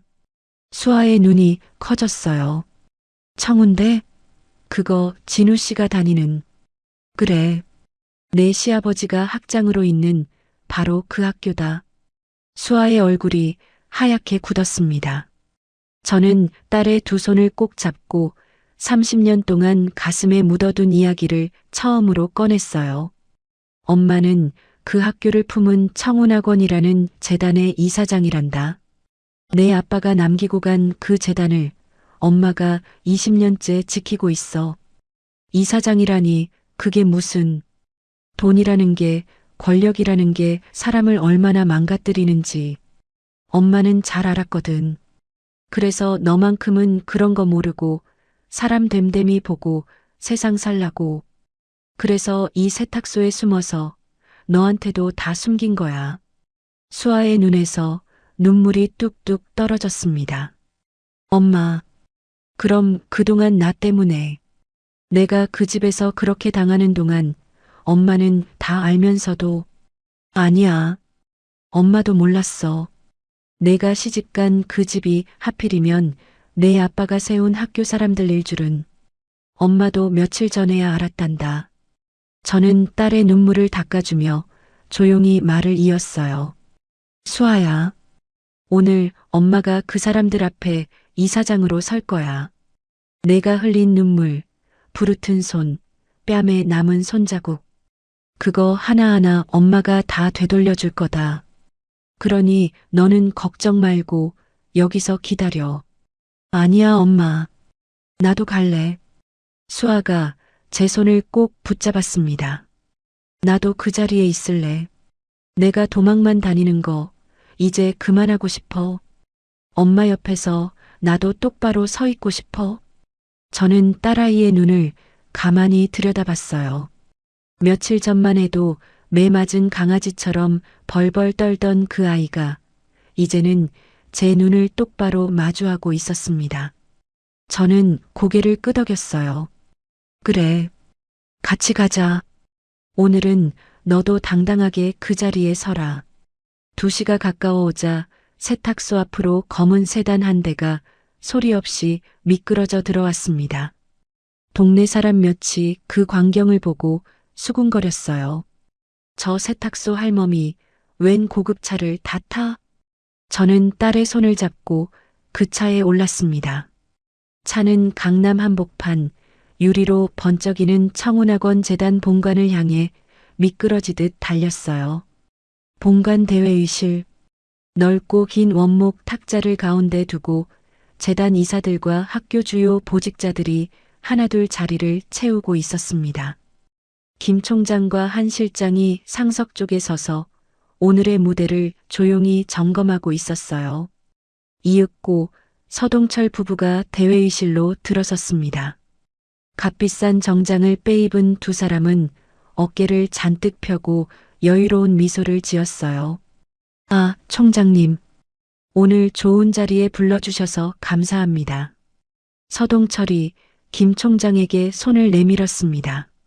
하지만 김 총장은 그 손을 잡는 둥 마는 둥 서늘한 표정으로 자리를 권할 뿐이었어요. 서 학장님 앉으시죠. 이사장님 곧 도착하십니다. 서동철은 그 서늘한 태도가 조금 걸렸지만 대수롭지 않게 여겼습니다. 곧 이사장이 오면 다 풀릴 거라 믿었으니까요. 오미라는 회의실을 둘러보며 이사장이 앉을 상석을 힐끔거렸어요. 푹신한 가죽 의자 앞에 놓인 명패는 아직 천으로 덮여 있었습니다. 여보, 저기가 이사장 자리인가 봐요. 내가 살갑게 인사 잘할 테니까 당신은 너무 굽신거리지 말고 위엄 있게 굴어요. 오미란이 남편에게 소곤거렸습니다. 바로 그때 회의실 문이 열렸어요. 한 실장이 문 앞에 서서 또렷한 목소리로 알렸습니다. 이사장님 들어오십니다. 모두 자리에서 일어나 주십시오. 회의실에 있던 모든 사람이 일제히 자리에서 일어났습니다. 서동철과 오미란도 얼떨결에 따라 일어섰어요. 두 사람은 문 쪽을 향해 잔뜩 상냥한 미소를 지어 보일 준비를 했습니다. 그런데 문을 열고 들어온 사람을 본 순간 두 사람의 얼굴에서 미소가 얼음처럼 그대로 굳어버렸어요. 감색 정장을 입고 머리를 곱게 빗어넘긴 한 노부인이 회의실로 들어섰습니다. 며칠 전 자기 집 거실에 허름한 잠바 차림으로 쳐들어왔던 그 세탁소 할멈. 자기가 벌레 보듯 훑어내리고 노망난 할망구라며 비웃었던 바로 그 사부인이 지금 온 회의실 사람들이 아흔도로 허리를 숙이는 그 상석을 향해 천천히 걸어 들어오고 있었던 겁니다. 저게 오미란의 입에서 신음 같은 소리가 새어나왔어요. 서동철은 두 눈을 부릅뜬 채 그 자리에 얼어붙었습니다. 그리고 제 뒤로 딸 수아가 당당하게 걸어 들어왔어요. 며칠 전 뺨을 맞고 주저앉았던 그 며느리가 이제는 고개를 꼿꼿이 들고 시부모를 마주보고 있었습니다. 저는 상석 앞에 서서 얼어붙은 두 사람을 조용히 내려다봤어요. 그리고 나직하지만 또렷한 목소리로 입을 열었습니다. 오랜만입니다, 사돈. 세탁소 할멈이 이렇게 다시 인사드리네요. 회의실 안에 무거운 정적이 내려앉았어요. 서동철과 오미라는 그제야 깨달았습니다. 자기들이 그토록 만나고 싶어 안달하던 그 얼굴 없는 이사장이 자기들이 그토록 우습게 여기고 밟아 뭉갠 그 세탁소 사부인이 바로 같은 사람이었다는 것을요. 저는 천으로 덮인 상석의 명패에 손을 얹었습니다. 그리고 세 사람이, 아니 회의실의 모든 사람이 지켜보는 앞에서 그 천을 천천히 걷어냈어요. 명패에는 이렇게 새겨져 있었습니다. 청운학원 이사장 윤정옥. 천이 거치고 드러난 그 명패를 서동철과 오미라는 넋이 나간 얼굴로 바라봤습니다. 두 사람의 입술이 파르르 떨렸어요. 이게 무슨... 사부인이 이사장이라고? 서동철의 목소리가 갈라져 나왔습니다. 저는 상석에 천천히 앉으며 두 사람을 조용히 내려다봤어요. 앉으세요, 사돈. 서서 들으시기엔 이야기가 좀 길거든요. 제 목소리는 얼음장처럼 차분했지만 그 안에는 30년 세월이 눌러 담겨 있었습니다. 서동철과 오미라는 다리에 힘이 풀린 듯 의자에 털썩 주저앉았어요. 며칠 전까지만 해도 저를 벌레 보듯 훑어내리던 그 오만한 눈빛은 온데간데 없었습니다. 한 실장, 자료 첫 장부터 펼쳐주세요. 제 말이 떨어지자 한 실장이 회의실 앞 화면에 첫 번째 자료를 띄웠습니다. 넓은 화면 가득 문자 메시지 하나가 떠올랐어요. 서동철이 대학원생에게 보낸 메시지였습니다. 그 논문 내 이름으로 학회에 올려. 자네 이름은 빼고. 학위 받고 싶으면 시키는 대로 해. 회의실에 있던 이사들 사이에서 웅성거림이 일었어요. 서동철의 얼굴이 벌겋게 달아올랐습니다. 이건 사적인 대화를 함부로. 두 번째 자료 띄워요. 저는 서동철의 말을 자르고 다음 자료를 요청했습니다. 화면이 바뀌자 이번에는 결제 내역이 떠올랐어요. 영구비 카드로 결제된 골프장 회원권, 해외여행 항공권, 그리고 백화점 명품관 결제 내역이 줄줄이 나열되었습니다. 지난 5년간 학생들 연구비 명목으로 받은 8억 원 중 절반 가까이를 개인 용도로 쓰셨더군요. 저는 그 명품관 결제 내역 한 줄에 손끝을 짚었어요. 특히 이거 3천만 원짜리 명품 가방. 그 순간 오미란의 얼굴이 하얗게 질렸습니다. 세 번째 자료. 화면에 사진 한 장이 떠올랐어요. 바로 그 검정 명품 가방이었습니다. 제 딸이 지문을 남겼다고 뺨을 맞은 바로 그 가방이요. 이 가방 사돈께서 우리 수아 뺨을 때리면서 흔들어대던 그 물건 맞지요? 얼마짜린 줄이나 아느냐고요. 내까짓게 평생 만져볼 물건이냐고요. 저는 오미란을 똑바로 바라봤어요. 그런데 이 가방이 실은 학생들 연구비로 산 물건이었네요. 가난한 아이들 공부시키라고 우리의 아빠가 세운 재단의 돈으로요. 오미라는 아무 말도 하지 못하고 입만 뻐끔거렸습니다. 네 번째 자료. 화면에는 서동철이 가로챈 대학원생 논문 6편의 목록이 떠올랐어요. 원저자인 학생들의 이름과 그들의 증언이 함께였습니다. 바로 그때 회의실 문이 열리며 한 청년이 들어왔습니다. 몇 년 전 논문을 빼앗기고 억울함에 학교를 그만두었다는 그 학생이었어요. 교수님, 저 기억하십니까? 제가 밤새 쓴 논문 교수님 이름으로 가져가시고 제가 항의하니까 학계에 발도 못 붙이게 만들어주겠다고 하셨죠. 저 그날 이후로 공부를 접었습니다. 청년의 목소리가 떨렸어요. 서동철은 그 학생을 차마 마주보지 못하고 고개를 숙였습니다. 다섯 번째 자료. 이번에 화면에 뜬 것은 우리 수아 이름으로 된 서류였어요. 서동철이 며느리 명의를 도용해 연구비 수령 책임을 뒤집어 씌우려 만든 그 서류였습니다. 이건 또 뭔지 아세요? 우리 수아 이름으로 된 연구비 수령 서류예요. 서 학장, 당신이 빼돌린 그 돈, 나중에 문제가 터지면 우리 딸한테 다 덮어 씌우려고 만든 거지요? 우리 애는 이 학교 소속도 아닌데 말입니다. 저는 그 옆에 필적 감정서를 나란히 띄웠어요. 그런데 어쩌나요? 이 서류의 서명은 우리 수아 필적이 아니라고 감정이 나왔어요. 당신이 직접 위조한 거지요. 며느리를 종처럼 부린 것도 모자라서 죄까지 뒤집어 씌우려 했다는 게 이렇게 다 드러났습니다. 서동철의 얼굴이 백지장처럼 하얗게 질렸습니다. 마지막으로 화면에는 오미란의 겸임 교수 임용 서류가 떠올랐어요. 자격 요건을 채우지 못한 채 남편이 학장 권한으로 억지로 밀어넣은 정황이 낱낱이 드러났습니다. 증거는 한 장씩 한 장씩 두 사람 앞에 차곡차곡 쌓여갔습니다. 문자에서 결제 내역으로, 사진으로, 증언으로, 위조 서류로 빠져나갈 구멍은 어디에도 없었어요. 바로 그때 회의실 문이 다시 열렸습니다. 뒤늦게 소식을 듣고 헐레벌떡 달려온 서진우였어요. 아버지, 어머니, 대체 무슨 일이?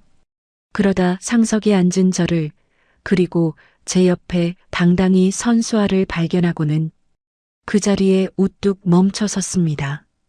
자, 장모님이 여기 왜? 서진우의 얼굴에서도 핏기가 싹 가셨어요. 이제 세 사람 모두 자기들이 어떤 사람을 밟았는지 똑똑히 알게 된 겁니다. 저는 자리에서 천천히 일어났습니다. 그리고 미리 준비해둔 서류 한 장을 탁자 위에 올려놓았어요. 파면 결정서였습니다. 서동철, 논문 표절, 연구비 유용, 부정 임용, 그리고 며느리 명예 도용에 사문서 위조까지. 이것만으로도 당신은 이 학교에 단 하루도 더 있을 자격이 없어요. 저는 만년필을 들어 그 결정서에 서명했습니다. 사각, 사각. 펜이 종이를 긁는 소리가 정적에 잠긴 회의실에 유난히 크게 울렸어요. 오미란, 당신의 겸임 교수 임용도 오늘부로 취소됩니다. 서진우, 자네 강의 배정도 마찬가지고. 그 순간 넋이 나가 있던 오미란이 갑자기 눈을 부릅뜨더니 제 앞에 놓인 검정 명품 가방을 획 낚아챘습니다. 이거라도 내가 가져갈 거야. 이게 얼만 줄 알아? 3천만 원이라고. 이거라도 팔아야 내가 먹고 살 거 아니야.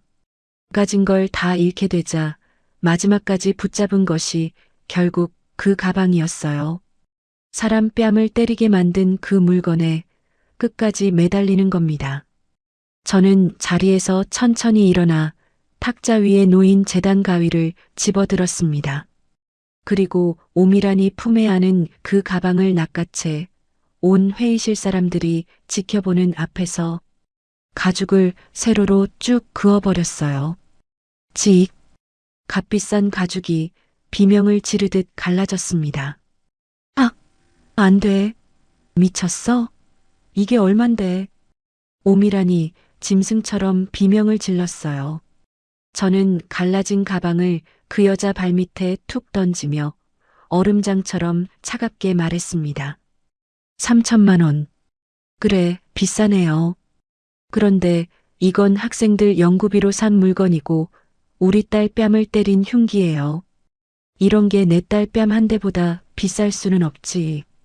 오미라는 갈라진 가방을 부여잡고 그 자리에 스르르 주저앉았습니다. 바로 그때였어요. 이게 다 저 세탁소 할망구 딸년 때문이야. 내가 우리 집안 망친 거잖아.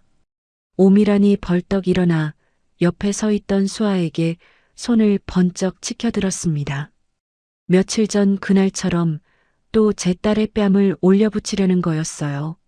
하지만 이번에는 달랐습니다. 제가 그 손목을 허공에서 딱 붙잡았어요. 부러질 듯 힘주어 움켜쥐자 오미란의 얼굴이 고통으로 일그러졌습니다. 누구 앞에서 손을 놀려? 여기가 어디라고? 손은 떨렸지만 제 목소리는 놀랍도록 차분했어요. 내 딸한테 한 번만 더 손 떼면 그땐 이 손모가지를 아주 분질러 놓을 테니까. 제 서슬에 눌린 오미란이 붙잡힌 손목을 부여잡고 뒷걸음질 쳤습니다. 그 모습을 가만히 지켜보던 수아가 천천히 앞으로 한 발 나섰어요. 어머님, 딸아이의 목소리는 떨렸지만 눈빛만은 단단했습니다. 저한테 그러셨죠? 눈치도 없는 거지년이라고. 우리 엄마까지 데려다 걸레질 시키겠다고요. 수아가 천천히 오른손을 들어 올렸습니다. 그동안은 무서워서 참았어요. 그런데 오늘은 안 참을래요. 짝! 적막한 회의실에 천둥 같은 소리가 울려 퍼졌습니다. 수아의 손바닥이 오미란의 뺨을 정통으로 올려붙인 겁니다. 며칠 전 자기가 며느리에게 했던 그대로 고스란히 돌려받은 거였어요. 오미란의 고개가 힘없이 옆으로 꺾이고 하얀 뺨 위로 시뻘건 손자국이 번져 올랐습니다. 이건 그날 제 뺨 값이에요. 그리고 우리 엄마 모욕한 값은 이 재단이 두고두고 받아낼 거고요. 수아는 얼얼한 제 손바닥을 쥐고도 꼿꼿이 서서 말했어요. 그 모습이 며칠 전 매 맞는 강아지처럼 떨던 그 아이와는 딴 사람 같았습니다. 바닥에 주저앉은 오미란이 부어오른 뺨을 감싸 쥐고 저를 향해 기어왔습니다. 이사장님, 아니 사부인, 제가 잘못했어요. 제발 한 번만. 며칠 전 제 딸을 무릎 꿇리고 거지년이라 부르던 그 여자가 이제 온 회의실 사람들이 지켜보는 앞에서 제 발목을 붙잡고 오열하고 있었어요. 저는 그 모습을 한참 동안 말없이 내려다봤습니다. 통쾌할 줄 알았어요. 그런데 이상하게도 마음 한구석이 서늘하기만 했습니다. 돈이 지위가 뭐라고. 사람이 사람에게 그토록 모질 수 있었을까요?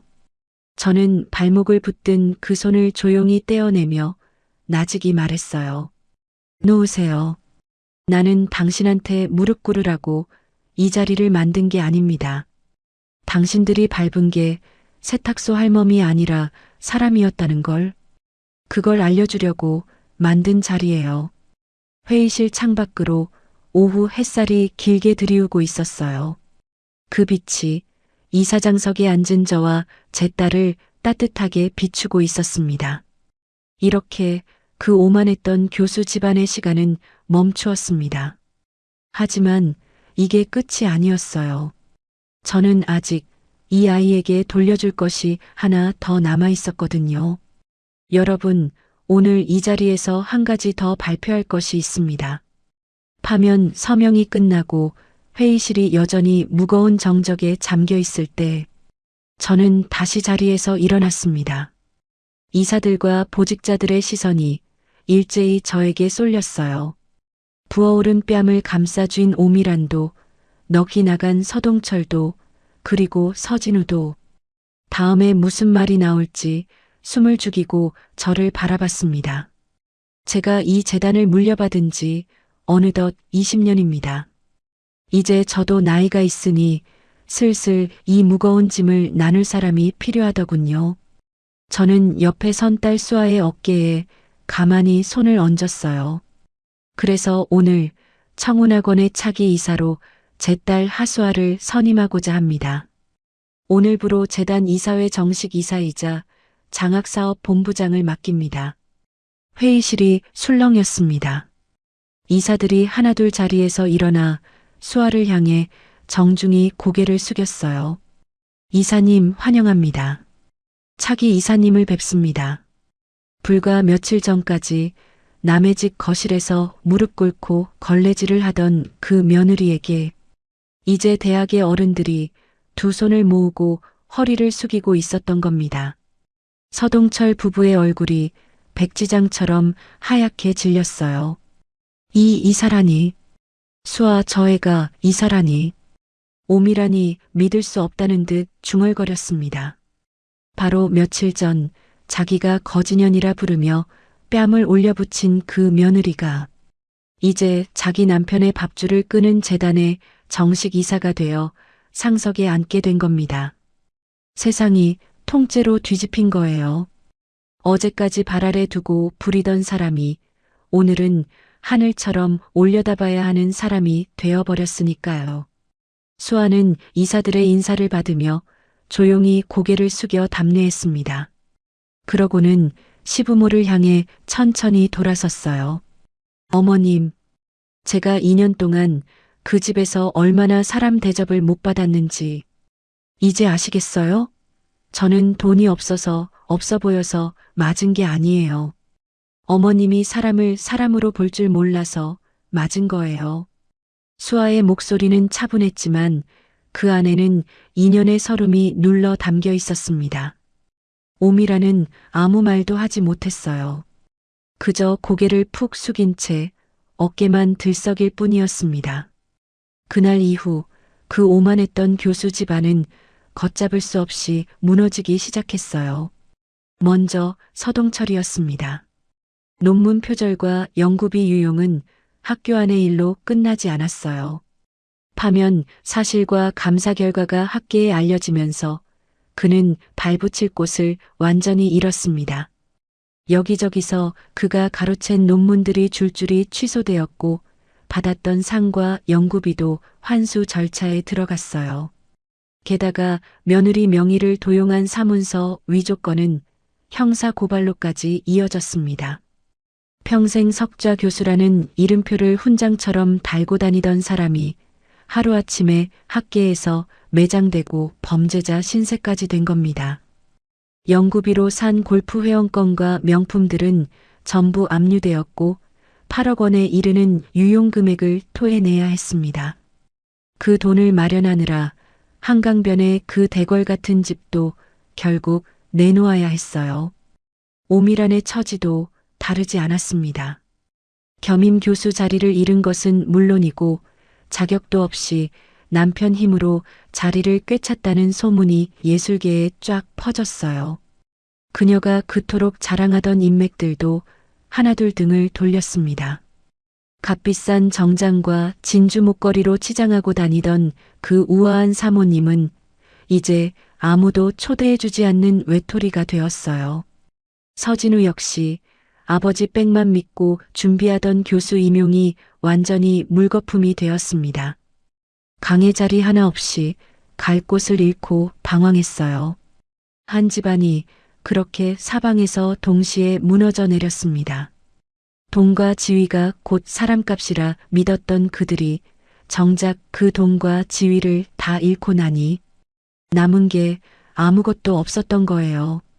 한편 수아의 이혼 소송도 마무리되어 갔습니다. 서동철이 먼저 걸었던 이혼과 위자료, 절도 소송은 전부 무너졌어요. 시댁 CCTV 기록이 오히려 수아가 2년 동안 어떤 취급을 받았는지를 낱낱이 증명해 주었으니까요. 새벽부터 밤까지 청소하고 시중 드는 모습, 뺨을 맞고 주저앉는 모습까지 전부 고스란히 찍혀 있었습니다.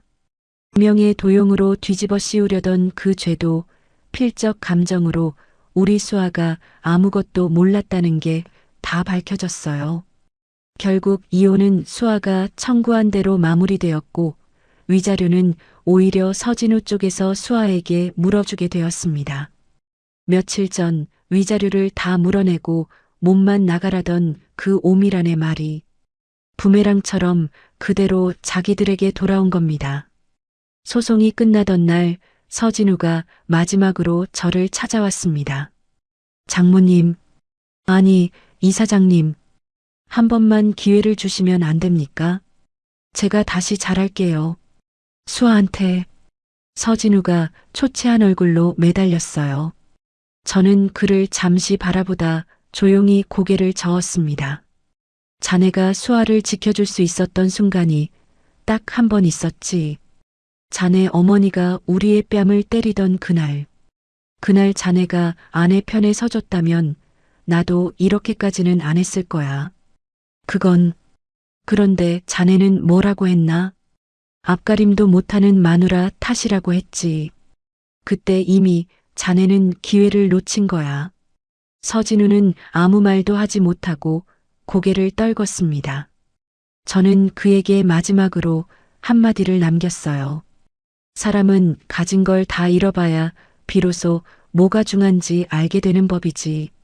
자네도 자네 부모님도 이번 일로 그걸 좀 배웠으면 좋겠네. 서진우는 힘없이 돌아섰습니다. 그 뒷모습이 며칠 전 팔짱을 낀 채 강 건너 불구경하듯 서 있던 그 오만한 사위와는 딴 사람처럼 초라했어요. 그날 저녁 저는 수아와 함께 세탁소 골방에 앉아 있었습니다. 딸아이의 손은 이제 3살이 다 돋아 예전의 그 고운 손으로 돌아와 있었어요. 수아야, 힘들지 않니? 남편이었던 사람인데. 제가 조심스럽게 묻자 수아는 잠시 생각에 잠기더니 고개를 저었습니다. 아니야, 엄마. 이상하게 하나도 안 슬퍼. 오히려 이제야 숨이 쉬어지는 것 같아. 그동안 내가 사람 취급을 못 받고 살았다는 걸 이제야 깨달았거든. 딸아이가 제 손을 꼭 잡았어요. 엄마, 나 이제 재단일 열심히 배울래. 아빠가 왜 가난한 아이들 공부시키려고 그렇게 애썼는지 나도 알 것 같아. 나처럼 없어 보인다고 무시당하는 사람이 세상에 없었으면 좋겠어. 저는 그 말에 코끝이 시큰해졌습니다. 돌아가신 남편이 지금 이 자리에 있었다면 얼마나 좋아했을까요? 자기가 세운 학교를 이제 딸이 물려받아 지키겠다는데 말이에요. 그래, 수아야. 아빠 목까지 우리 잘 지켜보자. 저는 딸의 손을 마주 잡았습니다. 창밖으로 봄이 오고 있었어요. 세탁소 앞 오래된 벚나무에 어느새 꽃망울이 맺혀 있었습니다. 지난 겨울 그토록 시렸던 시간들이 이제 서서히 저물어가고 있었어요. 하지만 저는 알고 있었습니다. 진짜 이야기는 이제부터라는 것을요. 무너진 자들에게 남은 시간과 다시 일어선 우리에게 찾아올 새봄이 아직 마지막 한 장을 남겨두고 있었으니까요. 사장님, 이 옷은 언제까지 맡겨두실 거예요? 봄볕이 따사롭게 내리쬐던 어느 날 세탁소 단골 할머니 한 분이 유리문을 밀고 들어오며 웃었습니다. 저는 다림질하던 손을 멈추고 마주 웃어 보였어요. 급할 거 없어요. 천천히 찾아가세요. 그렇습니다. 이사회에서 그 큰일을 치르고 난 뒤에도 저는 다시 이 낡은 골목 세탁소로 돌아왔어요. 재단의 큰 살림은 믿음직한 김 총장과 이제 어엿한 이사가 된 우리 수아에게 맡기고요. 사람들은 저더러 왜 그 좋은 이사장실을 두고 굳이 다림질 냄새 나는 세탁소로 돌아오느냐고 물었습니다. 하지만 저에게 이곳은 그냥 세탁소가 아니었어요. 남편과 제가 처음으로 함께 꿈을 꾸던 자리였고 30년 세월이 켜켜이 배어 있는 삶의 터전이었거든요. 무엇보다 이곳에 있으면 마음이 편했습니다. 값비싼 가죽 의자보다 이 낡은 다리미판 앞이 저에게는 더 어울렸어요. 수아는 요즘 아침마다 재단으로 출근합니다. 장학사업 본부장이 되어 형편이 어려운 학생들을 직접 찾아다니고 있어요. 엄마, 오늘 만난 학생이 있는데 나 어릴 때 생각나서 눈물이 다 났어. 등록금 때문에 휴학하려던 애였는데 우리 재단 장학금으로 계속 공부할 수 있게 됐어. 퇴근하고 세탁소에 들른 수아가 눈을 반짝이며 그날 있었던 일을 들려주었습니다. 2년 동안 하녀처럼 부려지며 빛을 잃었던 그 아이가 이제는 남을 돕는 기쁨으로 얼굴이 환하게 피어나 있었어요. 부르텄던 손도 이제는 흉터 하나 없이 곱게 아물었습니다. 그 손으로 딸아이는 어려운 학생들의 손을 잡아주고 있었어요. 돌아가신 남편이 벽돌 한 장씩 쌓아 올린 그 마음을 이제 우리 딸이 고스란히 이어받은 겁니다. 수아야, 아빠가 지금 널 보면 얼마나 대견해 하실까. 제가 그렇게 말하자 수아는 배시시 웃었어요. 엄마 덕분이야. 엄마가 그때 날 그 지옥에서 꺼내주지 않았으면 난 아직도 그 집에서. 그런 말 마라. 이제 다 지난 일이야. 저는 딸의 등을 토닥였습니다. 한편 그 오만했던 교수 집안은 어떻게 되었을까요? 서동철은 한강변의 대궐 같은 집을 처분하고 변두리 작은 빌라로 옮겨갔다고 합니다. 연구비 8억 원을 토해내고 나니 남은 재산이 거의 없었대요. 사문서 위조건으로 재판까지 받게 되어 평생 석좌 교수라는 이름으로 목에 힘을 주고 살던 사람이 이제는 아무도 알아주지 않는 초라한 늙은이가 되어버렸습니다. 오미라는 그 좋아하던 명품들을 하나둘 내다 팔며 생계를 이어간다고 했어요. 우아한 척, 교양 있는 척은 혼자 다 하던 그 사모님이 이제는 중고 거래 앱에 가방 사진을 올리고 흥정을 한다는 소식을 들었습니다.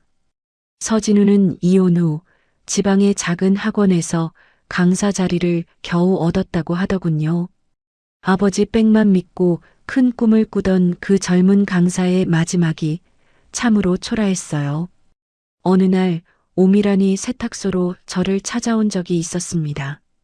며칠 전과는 딴판으로 초라한 옷차림에 얼굴은 반쪽이 되어 있었어요.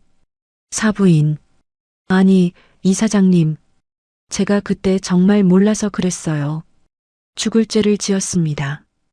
오미란이 세탁소 바닥에 주저앉으며 흐느꼈습니다. 우리 진우 다시 학교에 설 수 있게 한 번만 도와주세요. 제발이요. 저는 다림질하던 손을 멈추고 그 여자를 물끄러미 바라봤어요. 한때는 저를 벌레 보듯 하던 사람이 이제 제 앞에서 눈물을 쏟고 있었습니다. 솔직히 통쾌하지 않았다면 거짓말이겠지요. 하지만 이상하게도 그 모습을 보고 있자니 마음이 아렸습니다. 돈과 지위에 눈이 멀어 사람을 사람으로 볼 줄 몰랐던 그 여자의 인생이 어쩐지 가엾게까지 느껴졌어요. 오미란 씨, 저는 그 여자 앞에 쪼그려 앉아 눈을 맞추었습니다. 나는 당신을 용서할 마음이 없어요. 우리 수아가 흘린 눈물은 내가 죽을 때까지 잊지 못할 테니까요. 오미란의 어깨가 움찔했어요. 하지만 당신을 미워하는데 남은 인생을 쓸 마음도 없습니다. 그건 너무 아깝잖아요. 당신 아들 일은 스스로 하게 두세요. 부모가 힘으로 밀어넣은 자리가 어떤 결과를 가져오는지 이번에 뼈저리게 배우지 않았어요? 저는 자리에서 일어나 다시 다리미를 들었습니다. 돌아가세요. 그리고 다시는 없어 보인다고 사람 함부로 밟지 마세요. 그 사람이 누구인지 당신은 영영 모를 테니까요. 오미라는 한참을 그 자리에 앉아 있다가 결국 아무 말 없이 세탁소를 나섰습니다. 그 뒷모습을 바라보며 저는 창밖으로 흩날리는 벚꽃을 올려다봤어요. 세탁소 앞 오래된 벚나무가 어느새 활짝 꽃을 피웠습니다. 분홍빛 꽃잎이 봄바람을 타고 눈처럼 흩날리고 있었어요. 문득 하늘에 있을 남편이 떠올랐습니다. 여보, 당신이 세운 학교를 우리 딸이 잘 지키고 있어요. 당신이 그렇게 미워하던 사람 무시하는 것들도 다 제자리로 돌려놨고요. 나는 다시 당신이랑 처음 시작했던 이 세탁소로 돌아왔어요. 거기서 당신도 나를 보고 있죠? 저는 소매자락으로 눈가를 훔쳤습니다. 그날 저녁 수아가 퇴근길에 케이크 하나를 사들고 세탁소에 들렀어요.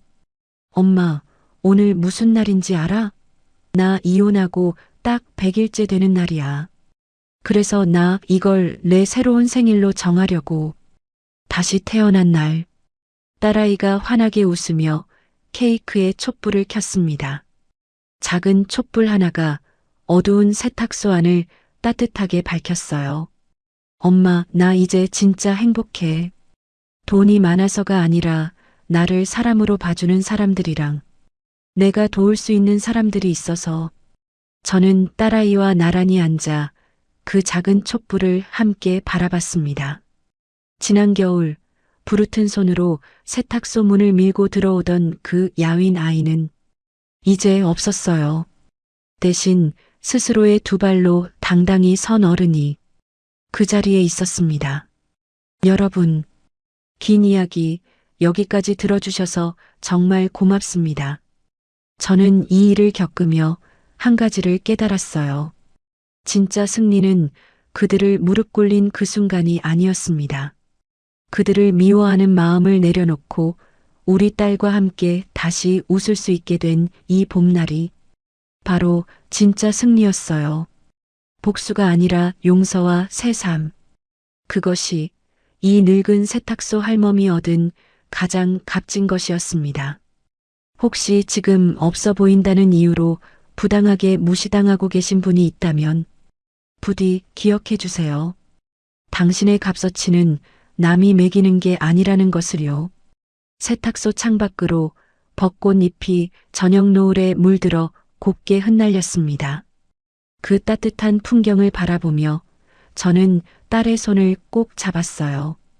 우리의 새봄이 이제 막 시작되고 있었습니다.